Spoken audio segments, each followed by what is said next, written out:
kids say these days. And I'm all about talking shit. You can say anything you want to say. I don't care. Oh, We're full. Tavish isn't that good. All right, I'm out. Booted. I'm working on a Tevish Mardu deck right now. Okay, get off me. I'm working on it. Bring back J-Lo. Tevish is cracked. Oh, Yeah, dude. the dream. J-Lo Mana Crypt, please. Turn one Tevish. I'll be trogging all day. Yeah. Yeah, for sure. I don't think Trog would do well in this environment. I think the free counter magic kind of screwed it up. Yeah, well, that and the lack of access to turn one Tevesh. That's it. Yeah. We'll get into that later. Get off my boy, okay? He's chilling right now. I just rebuilt Tevish Crom and it feels pretty good. So he's coming back. I actually really like Tevish Crom. Like, I liked it a lot, the idea of it. Tried it one time in a tournament, never again. It's just fat. It's just fat Roxai. Yeah. That's all it is. Yeah, okay, so on that note, then how do you feel about Kefka? It's kind of the same deal. My brother's in love with Kefka. I fucking hate it. I hate having a politic to cast my commander. What are you gonna pick? What are you gonna pick? Can I just resolve my fucking commander? Jesus Christ. I will say with Kefka, if your game plan is like Kefka as your number one game plan, that's not how you play that deck. Really? Because it's such a high skill ceiling, right? Because you get people to discard interaction, and then you don't have the interaction, and then it just king makes. You just draw so many cards, though. I just feel like it's Tymna on fucking steroids. It draws 4 cards a turn, right? It does. 3 to 4. But at the same time, like, you're also talking about people with Rhystic Studies and stuff like that. Like, are you going to be drawing more than that? And if it's just a good Grixis pile, then it's good Grixis. And then you happen to have a card drawn in the command zone. Yeah. I mean, it is cooking, though, and it's still new. No, I like it. I just think that the ability to play it is, like, you have to be better than a lot of people to play that card. And it's just really high skill ceiling. I think the ceiling is really high. I think it's really good. That's how I feel with Vivi. I feel like Vivi got really popular. All the trash new players played it and suck with it. But when people are good with it, they're cooking. But anyways, let's move on. We haven't even started yet. All right, you guys ready? Yeah, let's do it. What's up, guys? Welcome back to another video. Today we got all the Mardu legends in the house. We got BadDog back. We got Kellen Quinn, Dargo guy, and we got the new guy, the Dahada guy. We got the Croach. What up, man? How you doing? Welcome, welcome, welcome. Chilling. How you doing today? Good. Today it's all about Mardu. It's all about the Invitational. We're just gonna talk shit for 2 hours. That's what I want. These guys know each other. I'm just gonna take a back seat and I'm gonna relax and look in the mirror and flex my muscles. I did a push-up earlier, so I'm feeling good. Oh, I did 3. So, I feel like there's so much fuck blue right now. Like, the energy is wild right now. Who said Rhystic Study? I don't even care about Rhystic Study. I hate that stupid card. Ban it. Kellen, have you ever paid the 1? Because I haven't. Yeah, fuck that shit. That doesn't sound like me, bro. Doesn't sound like me. Look at BadDog. I paid the 1 a time or 2. I've seen him pay the 1. I just cheated monsters. Yeah, he's like, I didn't cast a spell. It's so funny because you guys are all like the best Mardu players, right? But all decks are like totally different. You got Planeswalker, you got Explosion, and you got no. I'm gonna cheat in a demon real quick and win the game. It could be. Well, I think that's like the flexibility and the advantage. Like every deck that's good in Mardu does something slightly different that makes it good. Like Dahada just is free. You know, like you cast Dahada, you get all your mana back. It's fucking insane. Yeah. And it's so much better, in my opinion, than it was pre-ban, because pre-ban, somebody cast a Dockside if you pass and you crack all your treasures and your commander's no longer free because you just got screwed. And there's some times where you just can't win the turn that you cast Dahada, but untapping with 8 mana typically wins you the game. Mm-hmm. And that's the fun part. Like, countering Dahada 9 times out of 10, like, doesn't make sense. And then they let you untap and they're like, ah, fuck. It's just mana. It's just mana, right? Yeah. That's all it is. Yeah. It's just mana. That's so funny. So you haven't been on the channel yet. Let's start with the Dahada guy. When and why and how did you get into Magic and then CDH? Let's hear. Yeah, so this might sound crazy, but I started playing Magic probably like September, October 1993. Back in my day. Which, I don't look like I'm that old, but I think I was 7. My neighbor at the time was 12, and he was like, I don't have anyone to play with. I found this game. Like, you guys got to get a deck. And I was like, well, how do I do that? And our local arcade had decks behind the counter that you could get with game tokens. So I think I spent like probably $30 or $40 worth of quarters to get enough tickets to get an unlimited starter deck, which was like 800 tickets because obviously I wasn't that good at skee ball, but literally I got an unlimited starter deck, which is something like in the thousands of dollars today for skee ball tickets. Like insane. I even remember my first pulls were like Nightmare, Sarah's Angel, and Contract from Below. Crazy card. Wow. Obviously banned now, but could you imagine if like Ante was legal and CDH players just had fistfights? Yeah. Because that's kind of what my childhood was like. Base. You're playing with your buddy and he's like, fuck you, you're not taking my card. And you're like, but I won. Yeah, I play Contract in a cube, and people are like, what does that card do? I'm like, 1 mana, draw 7. It's fine. It's okay. Oh, Contract from Below is crazy. 1 mana, self-wheel. Yeah. Yeah. But that's how I got into Magic, and I played probably the crappiest kitchen table Magic of all time for like 5 years, just with my neighbor and his brother, and like 1 or 2 of our other buddies, and basically quit around the Urza Saga block, which in retrospect, goddamn, like, I wish I hadn't. But I got really into Counter-Strike, so I quit playing Magic, and then I went to college, and all that fell apart, and I played a lot of Counter-Strike. That game, from like 1.3 to, I think like CS Source or whatever came out. I was a huge Counter-Strike fanatic, and Magic just fell to the dust, and got back into it in like 2017 and found out my parents threw away most of my cards because I sat in an attic for 15 years, which, having started in 1993, I found out hurt quite a bit. Oh, God. Oh. But got back in and, played Standard and all that crap at the time, and randomly started playing Commander with some friends, and like, having come from a background of like, Necropotence as a kid, like, I wanted to play broken cards, and casual Commander wasn't really about that. So like, every time I made a deck, I wanted to make it better. Yep. And finally, like, it was just like, I found CDH, and I don't remember what my first, I do remember what my first deck was. It was actually Mardu. I played like a CDH version of Markov, which had Edgar Markov as the commander, except it was doing like Razaketh, like Leonin Relic Warder crap. I was terrible at it, as I had just gotten into CDH. Eventually found my way to Winota, which is kind of how I met BadDog. We were playing at a tournament in LA, and BadDog actually cooked our pod, but afterwards he was like, dude, like, for a Stacks player, like, you played everything at the exact right time. You just had bad luck, and I cooked you. But that's how we met each other. And eventually I realized, the rest of the world figured out that if you just killed Winota, you could just beat the pod. So moved on from that. Obnix came out. I thought that card was cracked, so I built the deck, and I was probably one of the first people to top a tournament on it, and just rode the Obnix wave for basically until the bans, and then, it kind of just didn't feel good anymore. And I was kind of at like the point where I think a lot of us were like, I don't know what I'm doing right now. Like, I'm not having fun on the deck I've been playing for a year. The format feels weird. Like, they took my boy Dockside away. I'm disappointed. Like, what should I play? And oddly enough, like, I know Jacob this whole time, but like Mardu never really crossed my mind to get back into.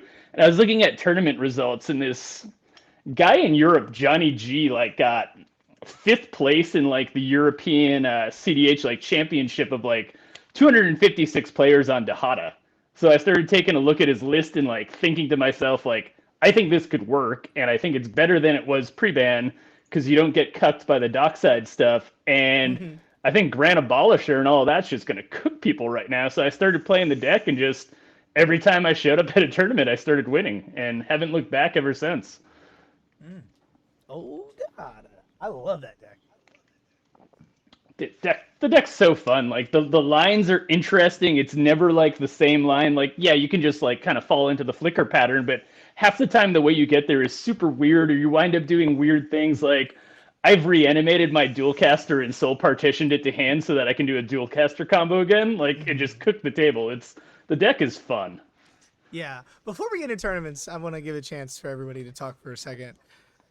You said something previous before we started recording in the Discord that had me thinking. You were saying that you were looking at the other Mardu decks, like just Dahada, and you guys realized how kind of close you guys were, but how different the decks are. Can we kind of talk about just Mardu in general and which one's the best Mardu deck? No, I'm kidding. I don't know. Which one placed the highest at the Invitational? I knew he was going to say that. Which one has 2 tournament wins? I knew it. Sorry. Got like 10 tournament wins.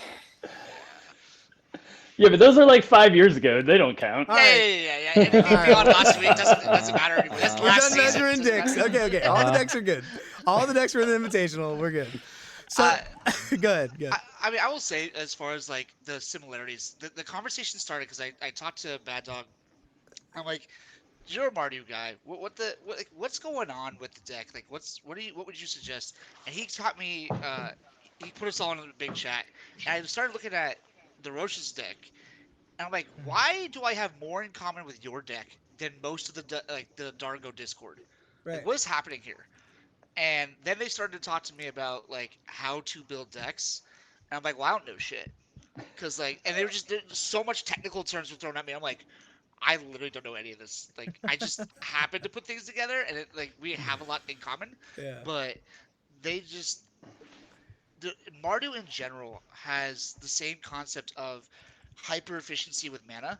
Mm-hmm. It's just how do you get that mana, right? Like Kalia does it because Kalia cheats in big things. That's the mana it gives. Mm-hmm. You got Dahada, who literally just gives you straight treasures. It gives you mana. Right? Yeah. Yeah, and then Dargo gives you mana through like sacrificing, like burnt offering and sacrifice. Right. So like they're all conceptually hyper efficient mana, but how you get that mana is just different. What I found crazy was that Kellen and I both built our list like completely independent of each other, but like almost hit the exact same points. Yeah. Like I originally looked at a couple of Dahada lists, and I took like basically the core Dahada shell and then threw out all the garbage and made my own list. And Kellen made his own list. And our lists are literally almost the same deck minus our commander specific cards. And it's funny because we talk about like, Kellen gets a lot of shit in the Dargo Discord for like his card choices. In Dahada, they all think I'm crazy for running Myrella. And I'm like, I don't know, you hit it off Bullis Citadel and the game's over. Like, what do you want from me? It's a legendary Grand Abolisher that I can put into my hand. Yeah, 4 mana Grand Abolisher. And they're like, well, yeah, but it's 4 mana. And I'm like, yeah, but I'm untapping with 10. Like, I don't give a shit. I'm going to win the game. Yeah. So something that, so I used to do a lot of brewing with Shiver, who's the Tymna Dargo guy. Mm-hmm. And then also used to do a ton of brewing with the Finns, the Dargo guy, or not, actually, yeah, the Dargo guys, like when that commander first started. Mm-hmm. So I kind of got to like see a lot of the back end from many of these storm decks, like from the very beginning. And one thing which was super, super fascinating about a realization. So in 2022, Finch and Sparrow up in Los Angeles, they did this series of tournaments running all throughout the year. And towards the end of the year, they're going to take the top 4 players from all of the tournaments and have them show down. And it was going to be a 1st to 2, so possible series of 5 games. But you were allowed to have a 10-card sideboard. And so I spent some time with Shiver just going over all of the different options with, Kalia sideboards. And what we realized was that for a lot of the different storm decks, you're really looking at like an 80-card-ish deck. But then the last kind of 20 cards or so are usually like commander specific. They're related to the synergies you're getting off of that.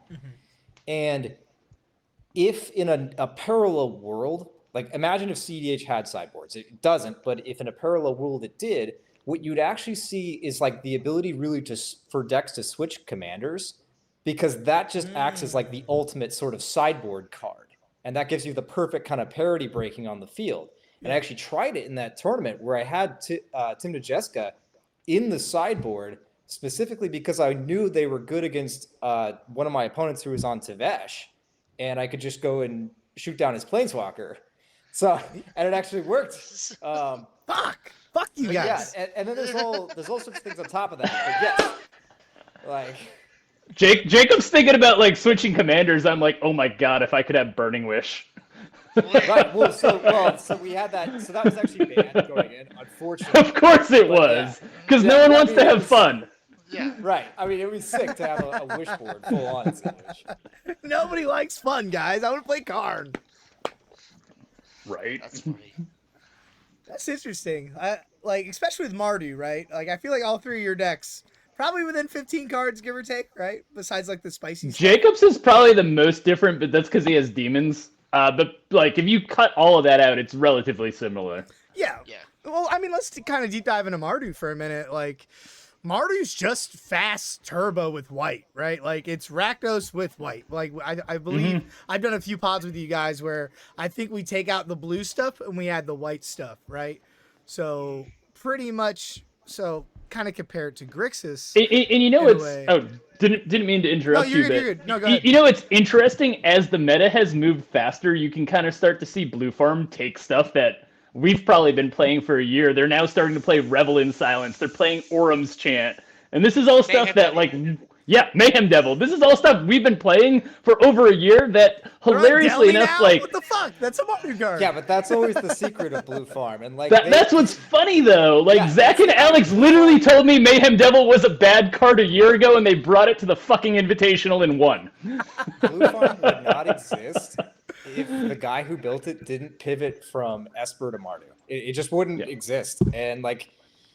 Yeah, it is a Grixis or Esper deck mashed with Mardu, and it's when people try to ignore the Mardu part of it, it just doesn't. It gets inbred and weird. I thought it was Tymna Bruce, and then that turned into Blue Farm. That's why it was Correct. called Blue Farm. So the story is the guy who built it. Basically, he started off in Orzhov with fucking Teysa, and his meta like the goth looking Teysa. And he liked all the sack outlet stuff. Mm-hmm. Oh yeah. So he liked all the sack outlet stuff. But very quickly his meta started to become about turbo ad nauseum strategies. And so he switched it to right. So it became Teysa turbo ad nauseum. But then he realized Xur was just better. So he played a bit on Xur and was a massive Xur necropotent shit talker. But he realized Xur was soulless. So he tried to get back to Orzhov, and it sucked. Obviously. Mm-hmm. And so then he was like, all right, well, what happens if I just add red? You know, I get to run all the sacrifice things that, you know, red decks get to have. Mm-hmm. So he picked up Tymna Bruce, kept the whole Turbo Naz thing, and that's Mardu Farm. Mardu Farm, yeah. And then from there, he moved over to Blue Farm, very specifically because he realized that basically Blue had a few more payout cards, which were... Okay, so when you're constructing these Storm decks, there's really only three card functions. There's mana, there's payout, and then there's interaction. And basically what he realized is that the Mardu pile at the time was essentially, it didn't have as many payout cards as the Grixis decks did. And he wanted to add in the blue payouts like Time Twister and Rhystic Study, Mystic Remora, Intuition, all the Mystical Tutor. Oracle. Yeah. Well, so this is actually before Breach, but yes, he did want to bring that in. But all of those pieces, because it's like, all right, well, now my Storm deck just gets more lethal. It gets more aggressive. And he was straight up, you know, I did not add blue for the counter spells. He felt that the counter spells were nice, but not really the main gist of it. Yeah. I mean, yeah, I've been talking to a lot of people lately, and they're like, well, I can't believe Blue Farm's on this or on that. I'm like, first of all, that's literally our tech. Like 100% our tech. The Mayhem Devil, the Orange Chant, the Revel in Silence, the you know, stuff like that, Zelny. Like, yes, we've been doing that for years because we've had to do stuff like that to try and keep up with what Blue Farm was doing. And now Blue Farm realizes, oh, I could just do that, but better backup because I can have Rhystic and counter spells. So they can run all the shit. And so like people are like, well, what is Blue Farm? Like, it's Mardu with a little garnish of blue.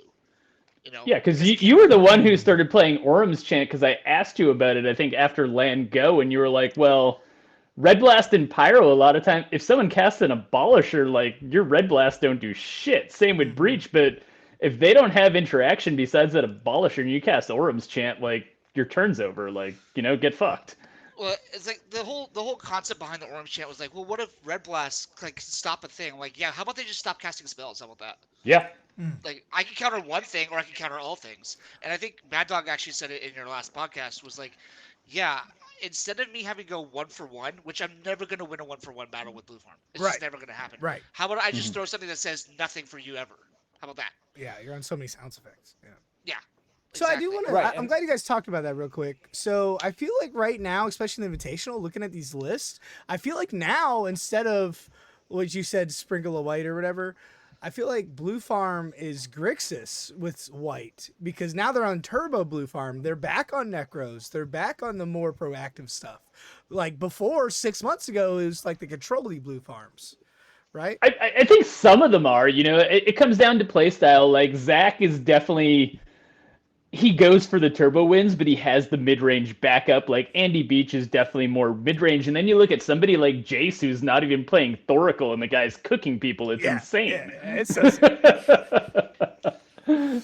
So a comment on what you just said. I would agree that the Grixis with sort of the white sprinkle is becoming a lot more popular, but we're also sort of seeing a reversion to older black focused Storm designs, which is that basically the idea is that you want a cohesive 99 or 98 pile of cards that is just going to win as efficiently as possible, regardless of what the commanders are. The commanders don't matter. You just want the deck to be as lethal as it can be.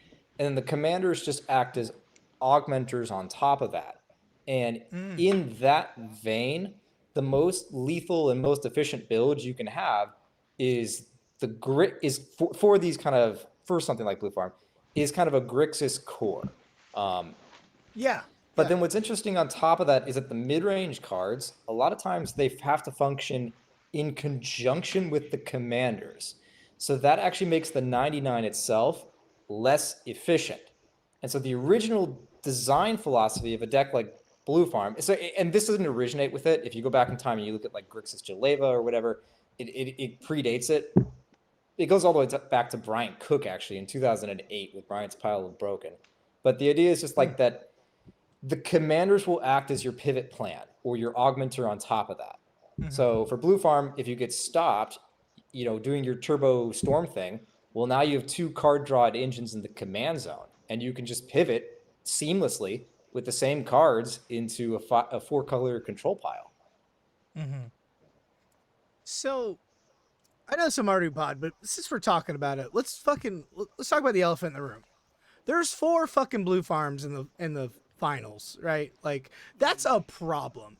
How come Blue Farm is the only deck the meta will never shift to stop and just lets it get away with murder? Because, like, there's a point where Kennen was the best deck. We started playing Cursed Totems. There's a point where TNT was the best deck. We started playing more removal. Blue Farm has always just slid under the radar, and it's been the best deck for 5 years. And unless they ban Tymna, I feel like it's going to be still the best deck for 5 years. So the Mardu players, why is that? Especially the Invitational. There's 8 Blue Farms top 16. There's 4 in the finals. Why are we letting Blue Farm get away with murder? I feel like you see that in Quick a second, I'm listening. I feel like you see that in most formats, like Eternal formats at least, where there's one top deck that just has that build. And for like Legacy, it's Delver Shells. Like, you cannot efficiently tech against those decks. Like, you can have a couple of cards, but they have such a diverse game plan that they can get out from under it. So if you specifically tech against them, you're probably running bad cards that don't do a whole lot in most matchups. And 2, like, you're not really stopping them. So it's just like this hyper efficient shell that, you play a Graph Digger's Cage and they just Thoracle Consult and you're like, oh, well, that was a waste of a card. Cool. Yeah. You really can't efficiently tech against them just because the deck itself it's a deck that's designed to draw a ton of cards. And like currently in Magic design, that's kind of a no-no to make cards that prevent people from drawing cards. Like they've made a few, but it's kind of like land destruction where Magic players really don't like that kind of card design, and Wizards hasn't really, made cards that deal with it efficiently. You have like your Orcish is intended to do it, but it does not have that effect. It ended up just being one of the most toxic cards they ever printed, and does not do a single thing that they assumed it would, which was prevent card draw. Yeah, like the only really, yeah. I mean, everybody plays. I play it as a board wipe. I think the card's terrible, but like one of the only efficient cards they ever did was Spirit of the Labyrinth. But it's it affects you too, so that makes it bad. Like Notion Thief just dies instantly, so it's bad, and it's 4 mana. Like they don't design a lot of cards to stop card draw, and like. So let's actually take a look at like a new card that came out that Mardu can run that had the right idea, but like you just said, Wizards of the Coast just says no, it looks like blue better. Taru, right? Yeah. Taru says it triggers 1 time, period. Like what? Yeah. So what it should have been was an Esper Sentinel text where it's 1 time per person per turn. Mm-hmm. So right. I see. So and it enters tap too. And it enters tap. That sucks. Yeah, first of all, like what? Come on, man. Yeah. Come on. Like second of all, the fact that it enters tap. Let's just say it enters tap, and that's fine. Whatever. But you could get 6 treasures a turn instead of 3, and that's if things like everyone has no draw engine, which means you're already behind anyways, right? So if you have 3 different players drawing a card that they're not supposed to be drawing, you get 3 tap treasures at best. But it's still a good card, right? In this meta? It's a great card, but the thing is, the downside, your opponents don't care about giving you a tap treasure, so it's not detrimental to them in any way. They're like, and Bowmasters often punishes the person who cast it more than it ever, you know what I mean? Like, you cast a Bowmaster, somebody's getting a clone and blowing you out, or like they're all making deals against you, or most of the time it does not work. Like, look at the Invitational finals. Like, Andy cast a Bowmaster, and within a turn cycle, he got caught up in this ridiculous politicking deal where all of the Espers are killing themselves. He's killing his own Bowmaster, and somehow Zach has a Fairy Mastermind. Like, masterclass in politicking. That was absurd. I didn't watch it. Spoiler NATO's alert, my guy. I know that. Zach demonstrated the social, what is becoming the social special as far as that kind of politics. So let's talk about it. Let's hop into the Envy. All 3 of you guys were in it. 65 best players, right? How did it feel? Everyone's talking about the draw meta. How did the Invitational feel? How was the event? And kind of how did Mardu fare? I know you guys didn't win it, but how did it feel in that meta? I felt strong personally. Like, I felt like my biggest issues were variance. Like, I had a turn 2 Bolas Citadel in a pod of absolute killers and I bricked. Like, damn, that felt bad. Like Isaac's sitting across from me, he gets blown out. Stacko's next to me. Like, this guy Phil from Texas, absolute killer on Blue Farm, and I put a turn 2 Citadel into play and they all look at each other like we're losing. Hit my Rel first card, hit 3 mana rocks and a land, and they force a draw. And that's kind of what the Invitational felt like, where they realized, like, we're screwed. Like, none of us are getting out from under this. How do we just force him to draw? And that they, 3v1 made that their plan to make the game draw within a turn so that I couldn't win. And that's kind of how the Invitational went, because everybody there is so good and talented. They know where those windows are and they know how to stop you. I mean, if I went back and played the same event next weekend, like, hopefully my variance would be better, but cheating in Citadel, I feel like I would just be absolutely destroying people, and unfortunately those hands showed up once all weekend and variance bit me in the ass. But for the most part, and that was in a triple blue farm pod, like, and they couldn't do anything with some of the best blue farm pilots. Like, I never felt bad against blue farm the entire tournament. Like, the decks that scare me are stuff like Kinnan that I can't really get underneath. So if I get stopped or held back early, like, Kinnan's probably going to win because killing it stops mattering because they just have so much mana. Yeah. Fortunately, like, that never really happened, but it just felt like because players did not want to take L's, the second a window of opportunity presented itself to make a draw happen, they made a draw happen. Like, I had one game with Magda, like, I oppoed Spooky, like, on turn 3 or something to stop his win, and that also stopped Tiamat and Magda, so Magda spent the rest of the game trying to kill me. Eventually, I'm down to, like, I think I'm at, like, 8 life at the time, and Magda has 17 damage on board. and I cast the Scheming Symmetry with my Oppo out, and the Tiamat player's like, I have a misstep, let's just draw. And that's how the games went. You know? Oh, see, I had the Yeah. opposite happen. I had one draw the entire time. Really, really. I had one draw. Yeah. Oh, cool. So I had 5. High five. I just have 4. Oh, winner! I'm trash. I didn't even go. It's fine. but, Yeah, go ahead, Colin. I will say the deck that actually I thought like surprisingly just blew people out of the water was TNT.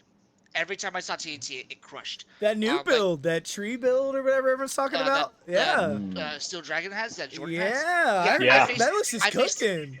I faced him round 1, so Yeah. round 1 was just the worst. I've been seeing 4, mold of 5. Like my turn is it's like I can get Tymna out turn 1, and like we'll go from there. He goes Lotho turn 1. I'm like, okay. Then Blue Farm next to me goes Draneth turn 1. I'm like, okay, neat. Then Jordan goes Rhystic Study turn 2. I'm like, okay. And then the Yeah, other 2 I'm players losing. are doing nothing. We're doing nothing because the Draneth is holding us back. Yeah. And then he's like, okay, turn 3 puts out that like Oculus or whatever, like Neoforms of the Oculus. Ooh. Yeah, exactly. And it's just like, oh, so we're just. Oh, it's over. But like, I also faced another TNT player, and in that game, he, like you said, he Grant? just got. Yeah. Yeah. He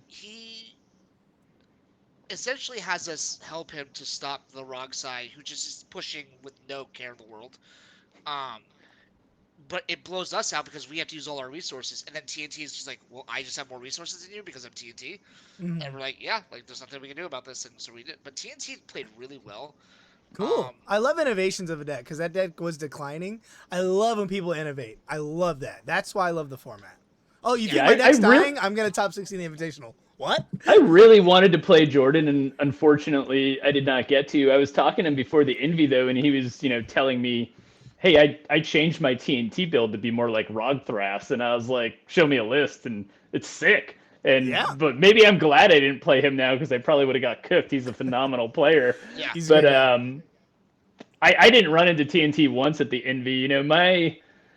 I ended up going 1-1-5, which at the time kind of felt bad. My only loss, of course, was to a SoCal local, Stockwell, who top 16, like turn 2, just cast Adnos main phase with 1 mana on board, and the other 2 blue players looked at each other and said, we don't have interaction, and I'm just like, fuck. Yeah, that's when Stockwell tends to win, it's like that. I've just And on top of that, he has Pact of Negation and Force of Will in hand, and he's just like, I'm winning. Dude needs to get some reps on Rogsai, honestly, because it's like when he wins, it is exactly like that. I do want to talk about Nas later. We'll get to that. So, BadDog, how did Envy feel for you? It was so I actually had a very similar experience to Kroos, and we talked about it afterwards. I think if I played that event, tomorrow with everything I know, it would be very different. I had I think 2 losses, 4 draws, and a win. But I had multiple draws, which were like 2 blue farm players being like, if you don't accept the draw, I am king making this person now. Yep.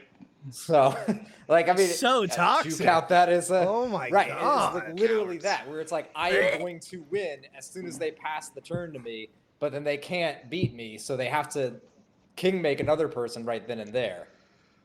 Dude. And that happened at least twice.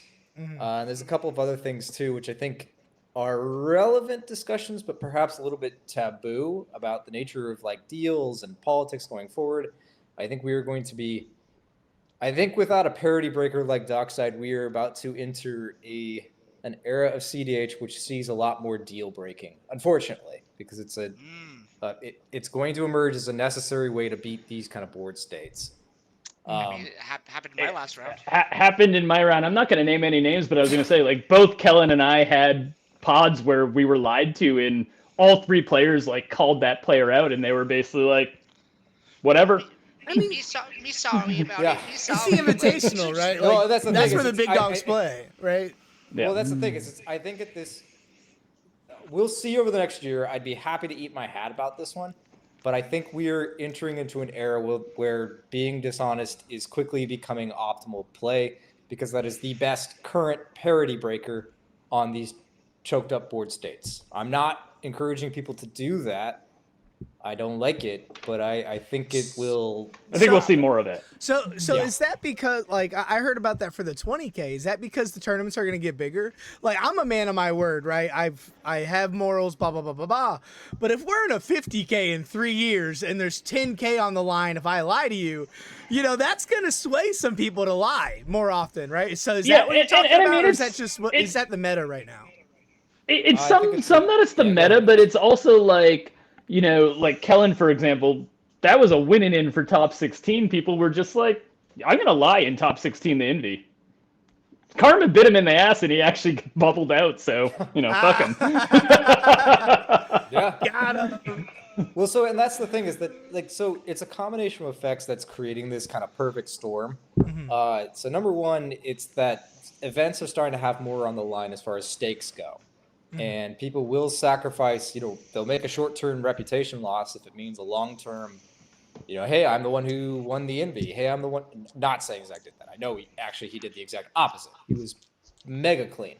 But like in the future, you know, if you want to get that win or get that top 4 spot, you bet, look out for that. So that's number one. Number two, it's that there aren't parity breakers on these big board states anymore. Like a lot of times when you've got a Ristic, a Lotho, you know, a Thracios that's activating, like all these things, you've got a totally gunked up stack and a totally gunked up board state. And so what people will do is humans baseline, they're evolved to mitigate risk, right? It's just we're risk averse as a species, and it's because it's what has helped us survive. We don't want to cast our spells unless we know we're getting the maximum value off of it. So it's really easy to be like, flash a Force of Will and be like, oh, don't go for, you know, don't push here. I'll let you cast that Demonic Tutor, but don't find a Grand Abolisher, because it lets you hold on to your spell and save that for a later turn. And the counter to this, in the absence of a card which acts as a priority breaker, like Dockside, Just get your Grand Abolisher. yeah, just lie. Because that is the easiest way to counter this kind of game set. And so when we talk about games follow, like any kind of system, there's always a tendency towards following the path of least resistance or increasing system efficiency over time, because people want to win. People want to get more bang for their buck. You know, that's just how things are.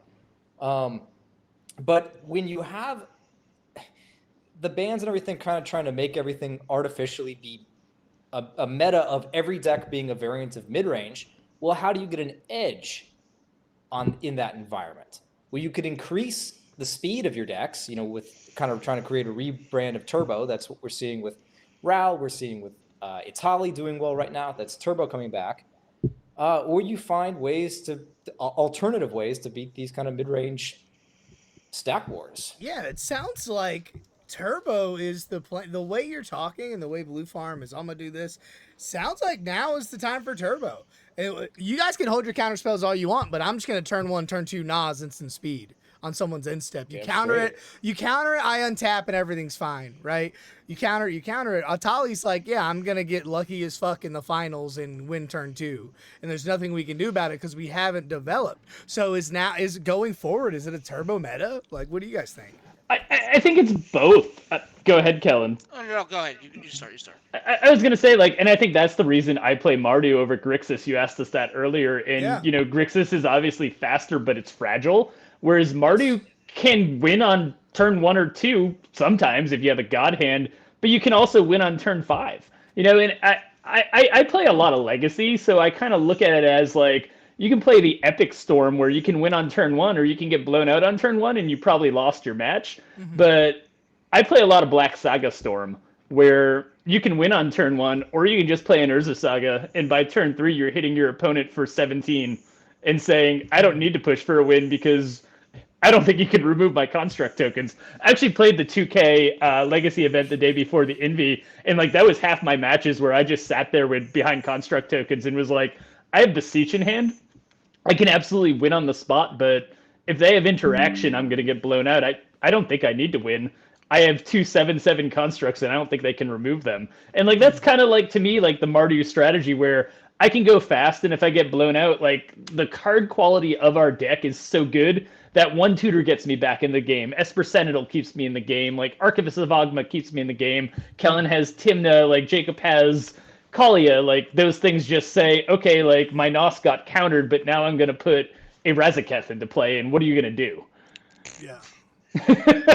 I just think that's the funnest shit for like just looking at their decks in general, how crazy it is that Kali could just be like, yeah man, Adnaz, ha, we stopped your Adnaz. All right, fine, whatever, Villas.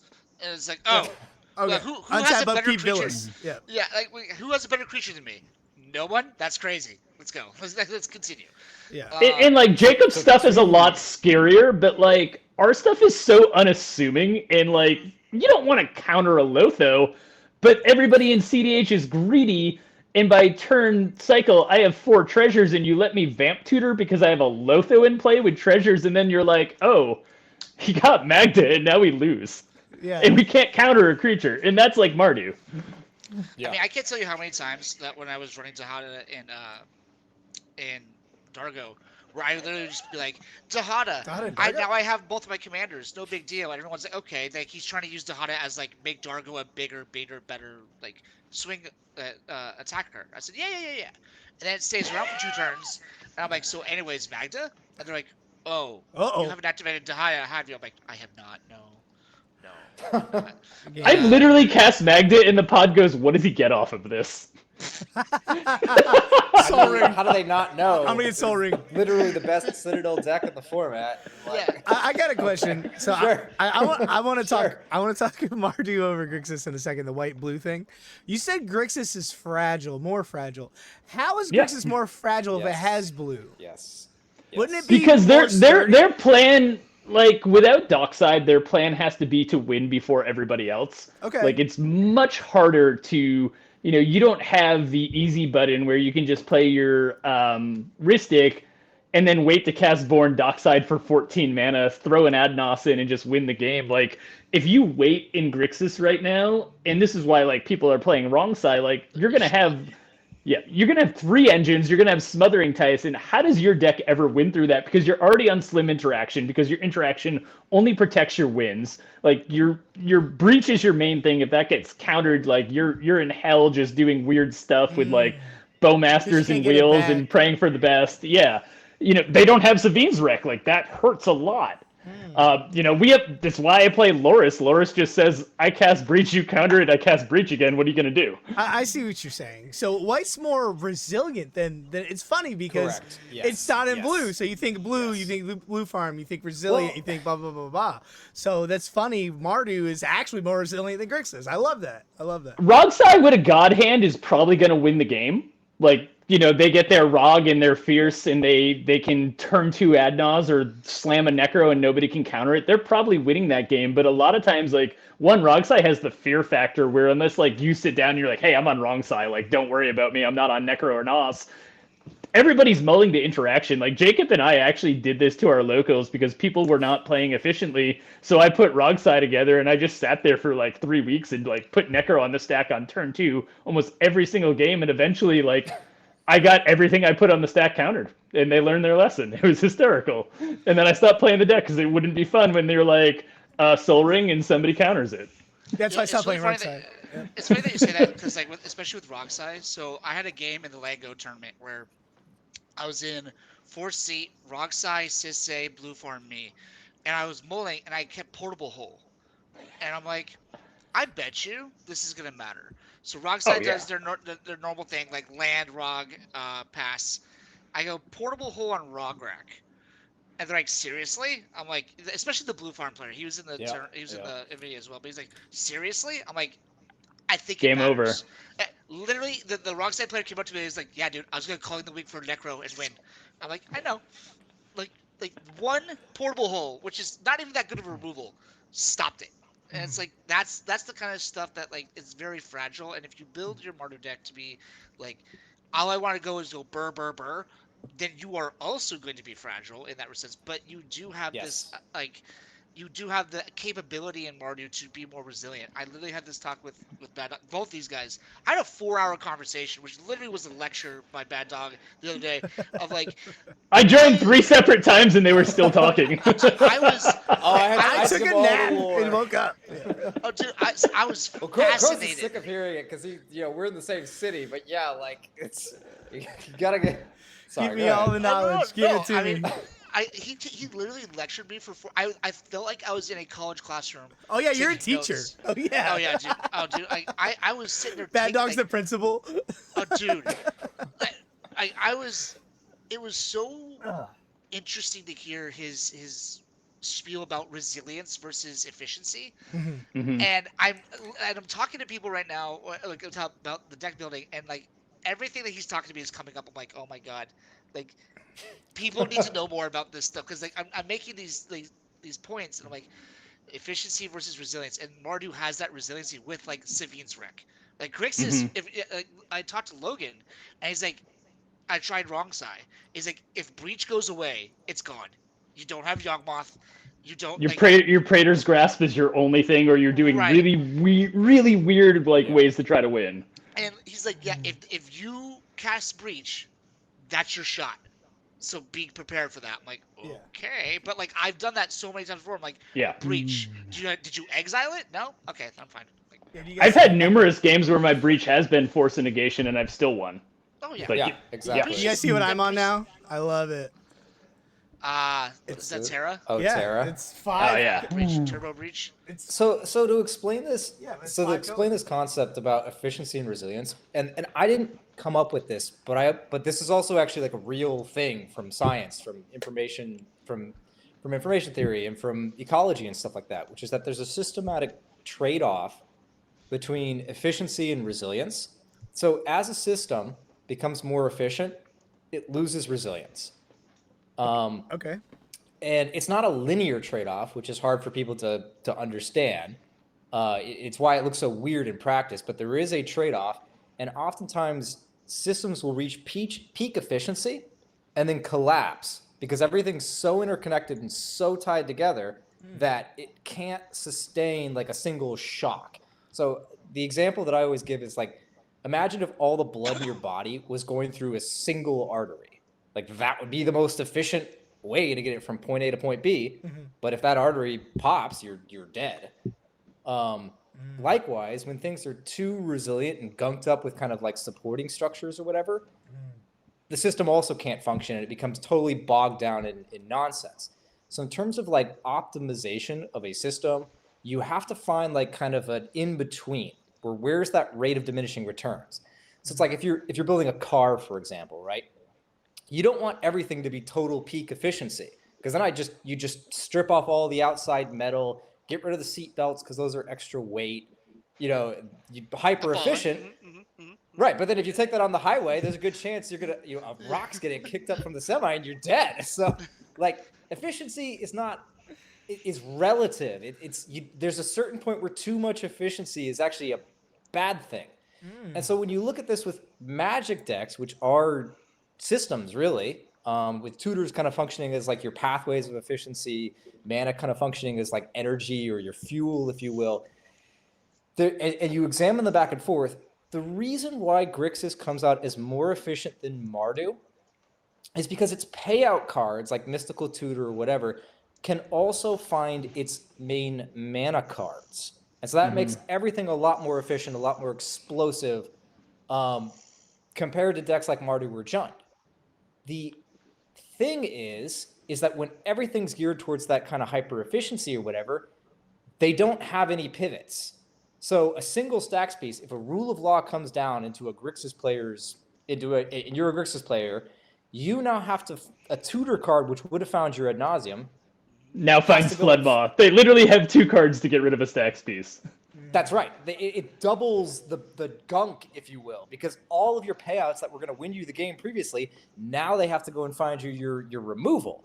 Whereas if you're a Mardu deck, you just drop your Tymna and cruise on through, or you drop your Magda and put your Citadel directly into play, or you Kalia and you cheat at a demon.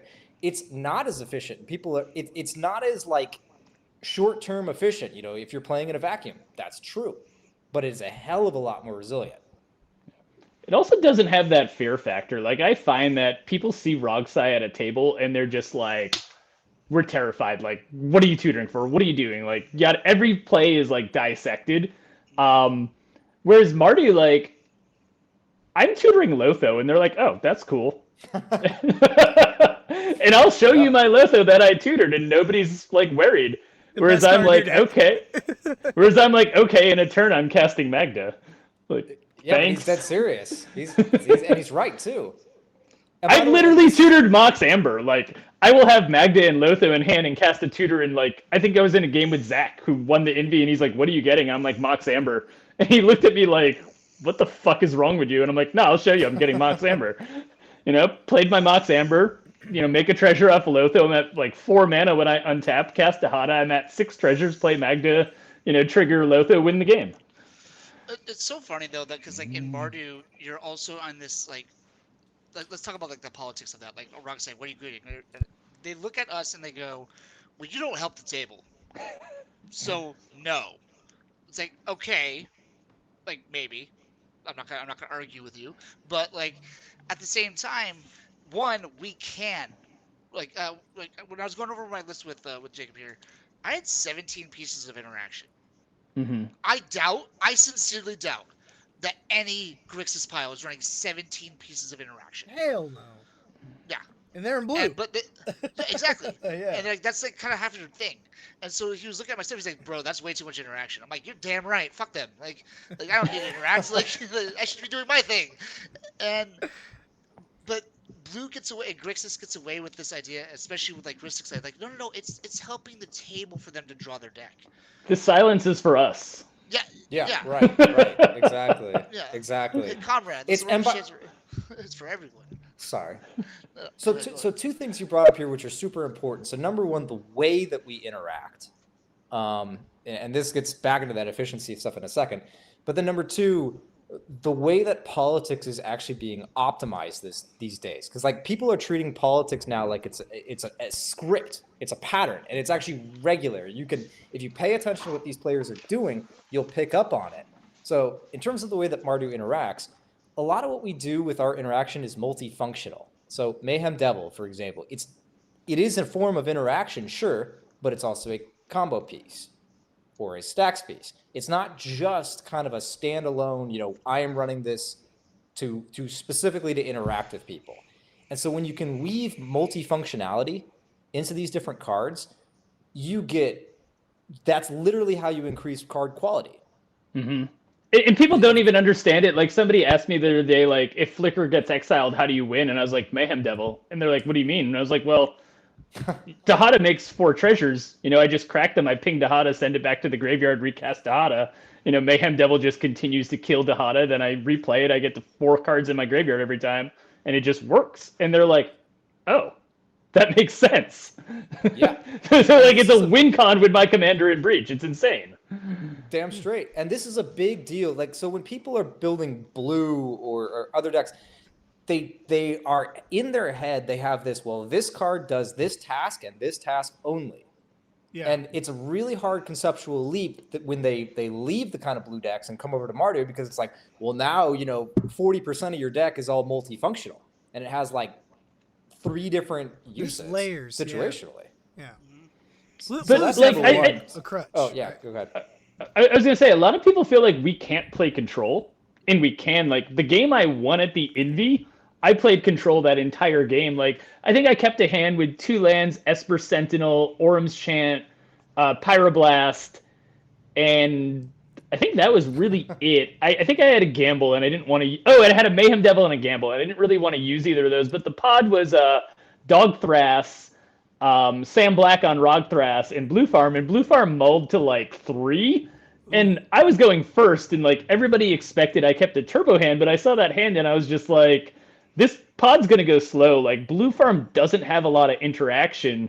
I think this hand like is gonna get me to a point where I can win the game. And inevitably, Dog Thrass went for like a turn 2 win and got blown out by Sam Black, and the game like kind of slowed to a crawl, where I was able to just develop until the point where Dog Thrass went for another win.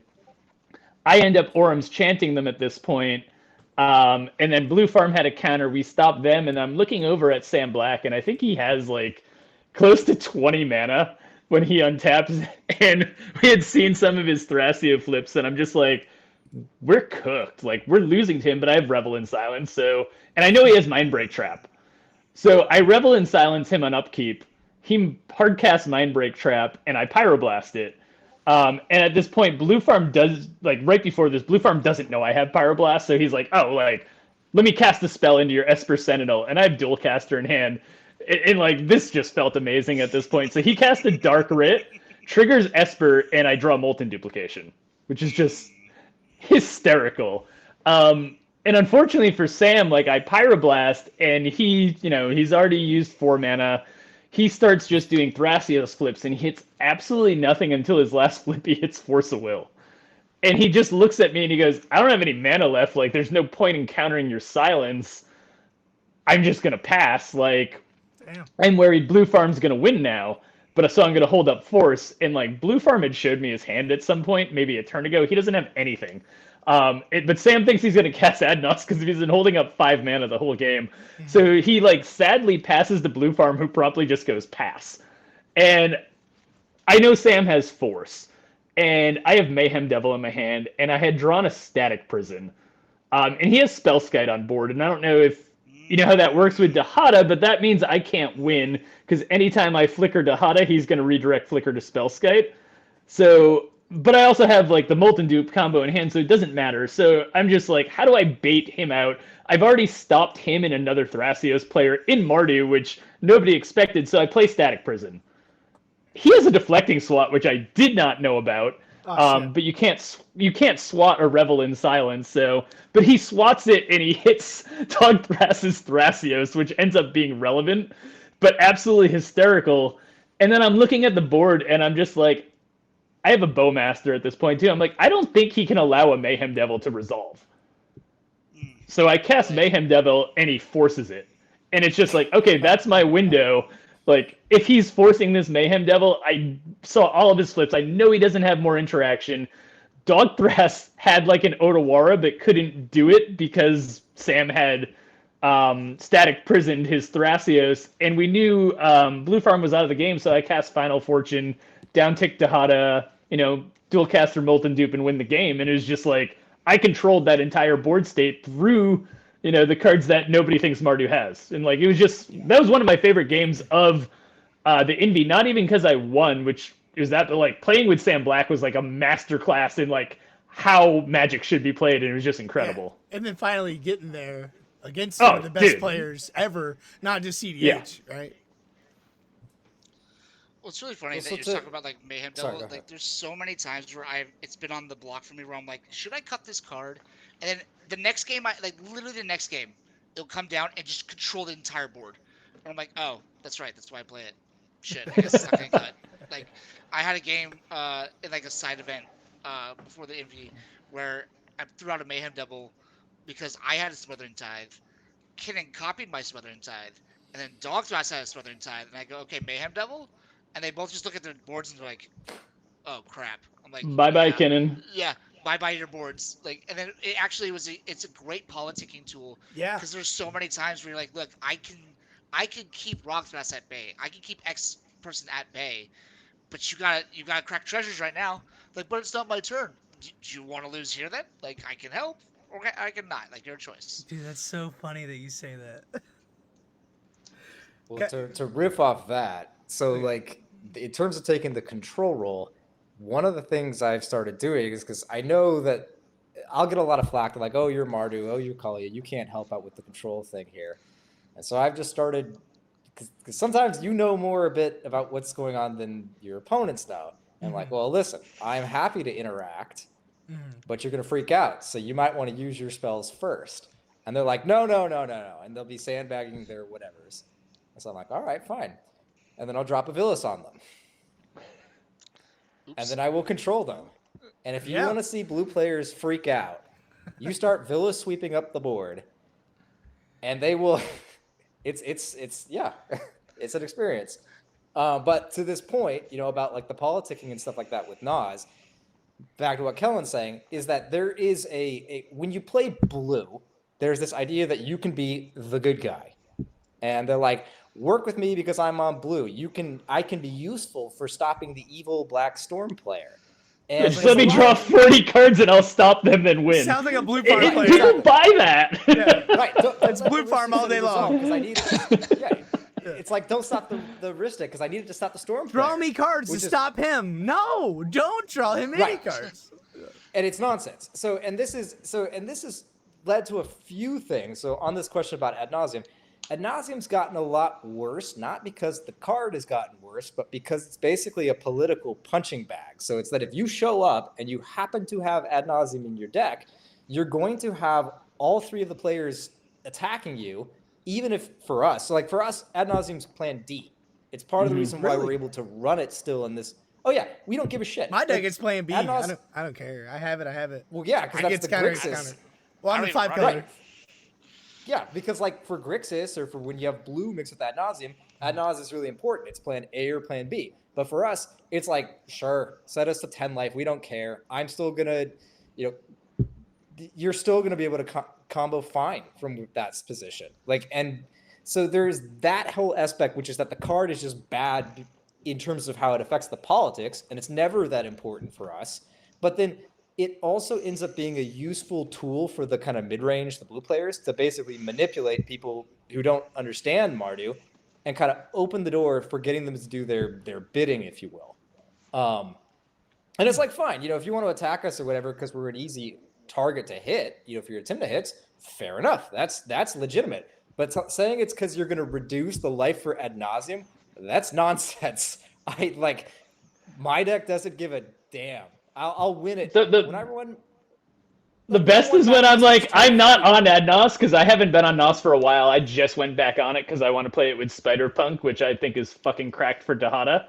Maybe not so much for you guys, but the fact that I can mill it off Dahada and put it into my hand and just say, stop me, is awesome. But like people will be like, you're on Nos. I'm like, no, I'm actually not. Like, my deck's public. Like, I don't give a shit. Go look at it. And they'll be like, yeah, but you're on Necro. And it's like, motherfucker, you're on Blue Farm. You're also on Necro. What the fuck are you talking about? You're on One Ring, so? Right. That's another thing, too. I genuinely believe that these One Ring lists are actually more life. Their life totals are actually significantly more fragile than ours are. Like, when I won freaking Mox Masters Fev 23, it was at 8 life off of a Doom Whisperer loop. Like starting at 8 life. And that's because Children of Corliss will let me do these lines as low as like 4 life. You're really going to set me down to 4 life to make Children unplayable? So same thing with Peer in the Abyss. How low are you going to set somebody? Like 2? Yeah. Right. It's like, 2, I win. Wow. Yeah. Right. Hey, if you're at 1, you can't cast it. Yeah, well, you got me. Right. You got It's me. just goofy. I thought it's rounded up. Total. No, you cannot cast it at 1 life. Yeah, it's a complete and total misassessment of how, number one, how these decks work, but number two, it's players just getting, it's basically, you can watch their brains getting shut off as they get manipulated by the mid-rangers. It's like, Nas is never plan A for us, it's plan D. Yeah. I'd rather reanimate or go through a Kalia attack than I would cast ad nauseum. Yeah, so let's talk about the other elephant in the room when it comes to Mardu. I've been messing with the Tymna Dargo list. I've been talking about Mardu a lot last month. There's a huge, especially with Tymna Dargo, there's a huge thing with mid-range Mardu and turbo Mardu. Where do you guys kind of think, what's the best Mardu, or do you think Mardu's just good at both? I think it's good at both. Like, I can win on turn 2. I don't always win on turn 2. Like, I build my deck so that I can win on turn 2, but I also can feel perfectly fine, like, slow playing it. Like, you can kind of look at a pod and, like, be like, this is not a fast pod. I can keep this hand. We'll be fine. I have a Silence in hand. I have an Esper Sentinel. I'm just chilling. Then there's other pods where there's a Ral, and I'm like, I hope somebody has interaction because I can't beat Ral.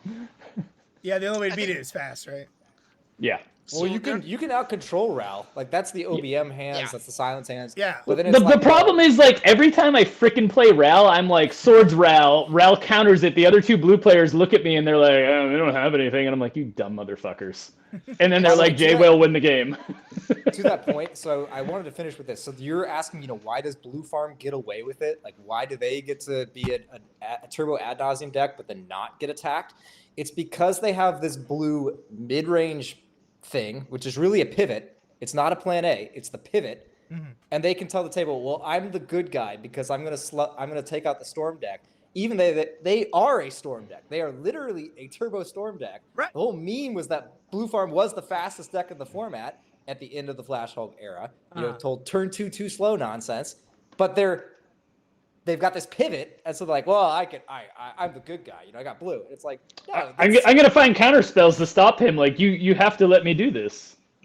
Right. And it's a complete and total misunderstanding, which is that Blue Farm is actually massively squishy to being beat down on. They really are. They don't have great ways to regain that life back. Ad nauseum does matter for them. They are objectively more squishy than decks like Mardu and Judd. But, it's this good guy, bad guy role thing. I can't tell you how many games I've been in where everyone's open, or like I'll even have a blocker or something like that, and they'll still like, yeah, I'll still get you. I'm like, why? Like, well, you run black, so you must use your life as a resource. I'm like, yes. You don't say. But so does every other deck at this table. Like, I guess, sure. And after the third or fourth time, it's just like, you do realize that the ad nauseum player is just like the actual ad nauseum player is just right there. And they're like, well, or like I was talking to Ty from Ohio in the side event, and he was joking with me. He's like, so that's 3 open mana. You gonna put out your Necro? I'm like, I don't play Necro. He's like, no, seriously, you gonna cast Necro? I don't run Necropotence. And he's like, you're lying to me. I said, I will buy you an actual VV right now if I run Necropotence on my list. He's like, oh shit, you don't actually run it. I'm like, no, I don't. Yeah, I'd love to talk about Necro for like 5 seconds because I realized something the other day. Necro's so good. So for me, last night, my Turbo Terra is turn 2 Necro every game or turn 2 Nos, right? I realized I did a Necro line and I definitely had the win, but I had to hit Final Fortune. I hit Final Fortune instead of Born Upon a Win. And when I tell you I didn't end up getting there, it is so much harder to win with a fast Necro without blue. And I just realized this, and I'm like, if I'm in Mardu, I might not even be on Necro. So how do you guys feel about Necro and Mardu? Because I personally was like, I need a Born Upon a Win. Like, but the thing is, like, Kellen has the opposite issue, but I never get my Necro countered. Like, oh yeah, I can't resolve it. Yeah. I just sit there and I'm like, listen, I have 3 cards in hand. I'm going to draw 4 off of this, and I'm probably not getting more than 3 for the next turn cycle. And they're like, oh, you're just going to get 3 cards this turn cycle? I'm like, yeah, like, I have 1 mana. Like, I just want to refill my hand, and I'm passing. And they're like, okay, cool. And then I untap with 8 mana, and, you probably win. Yeah. Or you just have Necro in play, and you cheat in Magda, and then you get Citadel, and the game's over. Yeah. And I have the literal exact opposite problem. It's like the other day I was casting a Necro, and they're like, "That's a win con." I'm like, "I'm drawing 5 cards, I promise." And they're like, "No, it's a win con." I'm like, "It is in fact." So is Rhystic Study. I'm like, okay, it is a win con. 3 mana draw 5 is pretty good. It's good, but after the other 2 blue players had drawn 20 cards in the turn cycle, and I'm looking at them like. You know what I hate? When people let Necro resolve like from Rock side, and then I play something, I'll play like Aristic or whatever, Beseech the Mirror, and they counter it, and I'm like, you let Necro resolve but counter my tutor? What? Yeah. That's just... I normally just tell them, I'm like, listen, I have 3 cards in my hand. I'll show you the cards. I have 1 mana open. We're not on Born. Like, how do you think I'm going to win off this Necro right now? Like, my deck requires a Planeswalker that activates at sorcery speed. I am not winning over the top. And they're like, oh, okay, you can have your Necro. I'm like, thanks. Yeah, I get the exact opposite reaction. But I also don't, like, very rarely am I, like, hitting Necro for 30 life. I'm just sitting there and being like, I'm going to take 3 or 4 cards this turn. You know? Yeah. Okay, but, like, and then also the absolute opposite of both of us is Jacob over here, who's like, guys, why I run wheel and I just cast my Bowmaster and play wheel. Why don't you guys just do that? And we're like, who the hell is letting you cast wheel with an OBM out? And they're like, I do it all the time. That's a win con. Yeah, I've never resolved that. Never. Not once. I think the reason why this happens for me more often than for you guys is because, like, Kalia just... It's because of the way that I can kind of set up my board underneath me. And so I get more of these opportunities, but I don't think it's wrong to cut wheel. I don't think it's wrong to cut necro. You just kind of have to build it. You have to build your deck for what best rewards your playstyle and your commander specific strategies.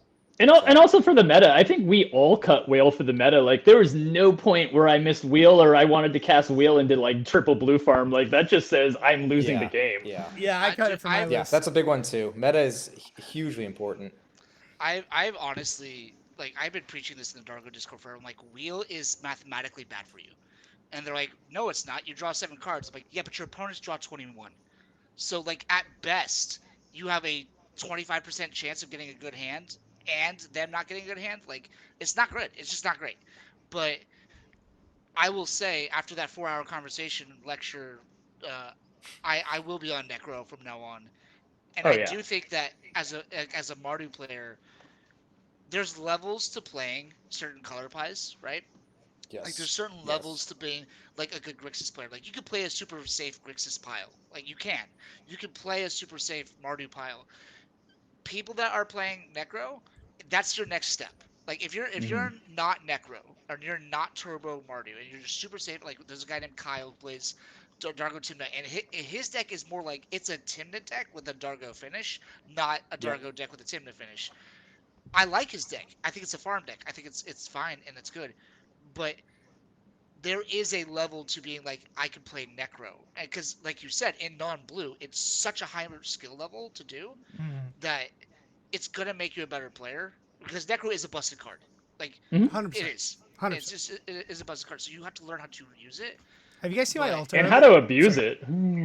I agree, actually, very strongly. Like, a lot of these card choices, they depend ultimately on where you are at as a player.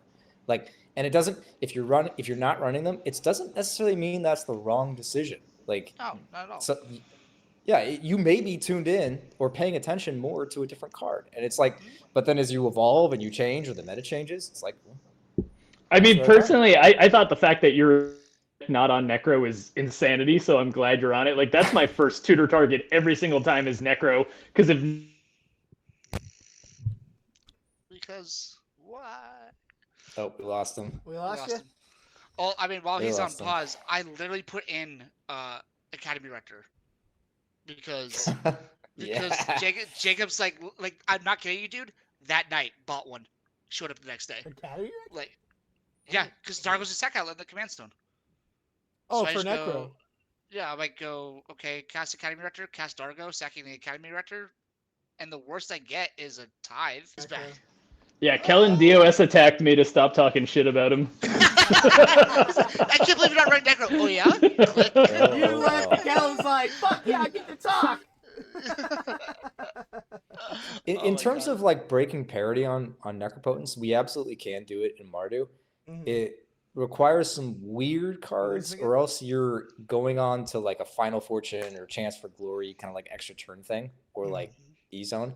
Oh, did we lose Brian again? Yeah. Oh. But I love the pose it's in. If we could just screw That's a like, good stop one. right there, just Oh, I'm bam. keeping all this in, baby. Oh boy. No. Well, it's a good look. That's a good picture at least. Hey. But yeah, like, so in terms of running like the instant speed lines, of course it's like E-Zone, Final Fortune effects. Those are the classics.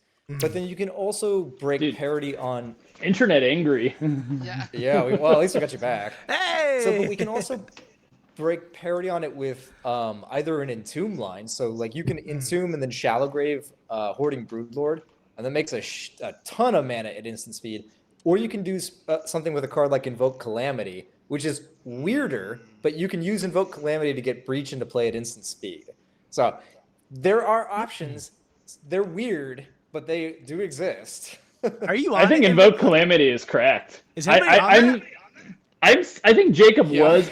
I'm starting to build Rog Tymna just because I want to do something different, but like Invoke Calamity is like This is my next kind of build. what I'm basing my deck around. Yeah. This is my next build. Was that Kenneth? Oh, hell yeah. Yes, sir. Yes, Hey, sir. our boy Let's do Brazy it. just- dude, our boy Brazy just top 16 at one of the. Fuck yeah. Were we It's legit. Mardu When I beats, crash- baby? Come on now. Yeah.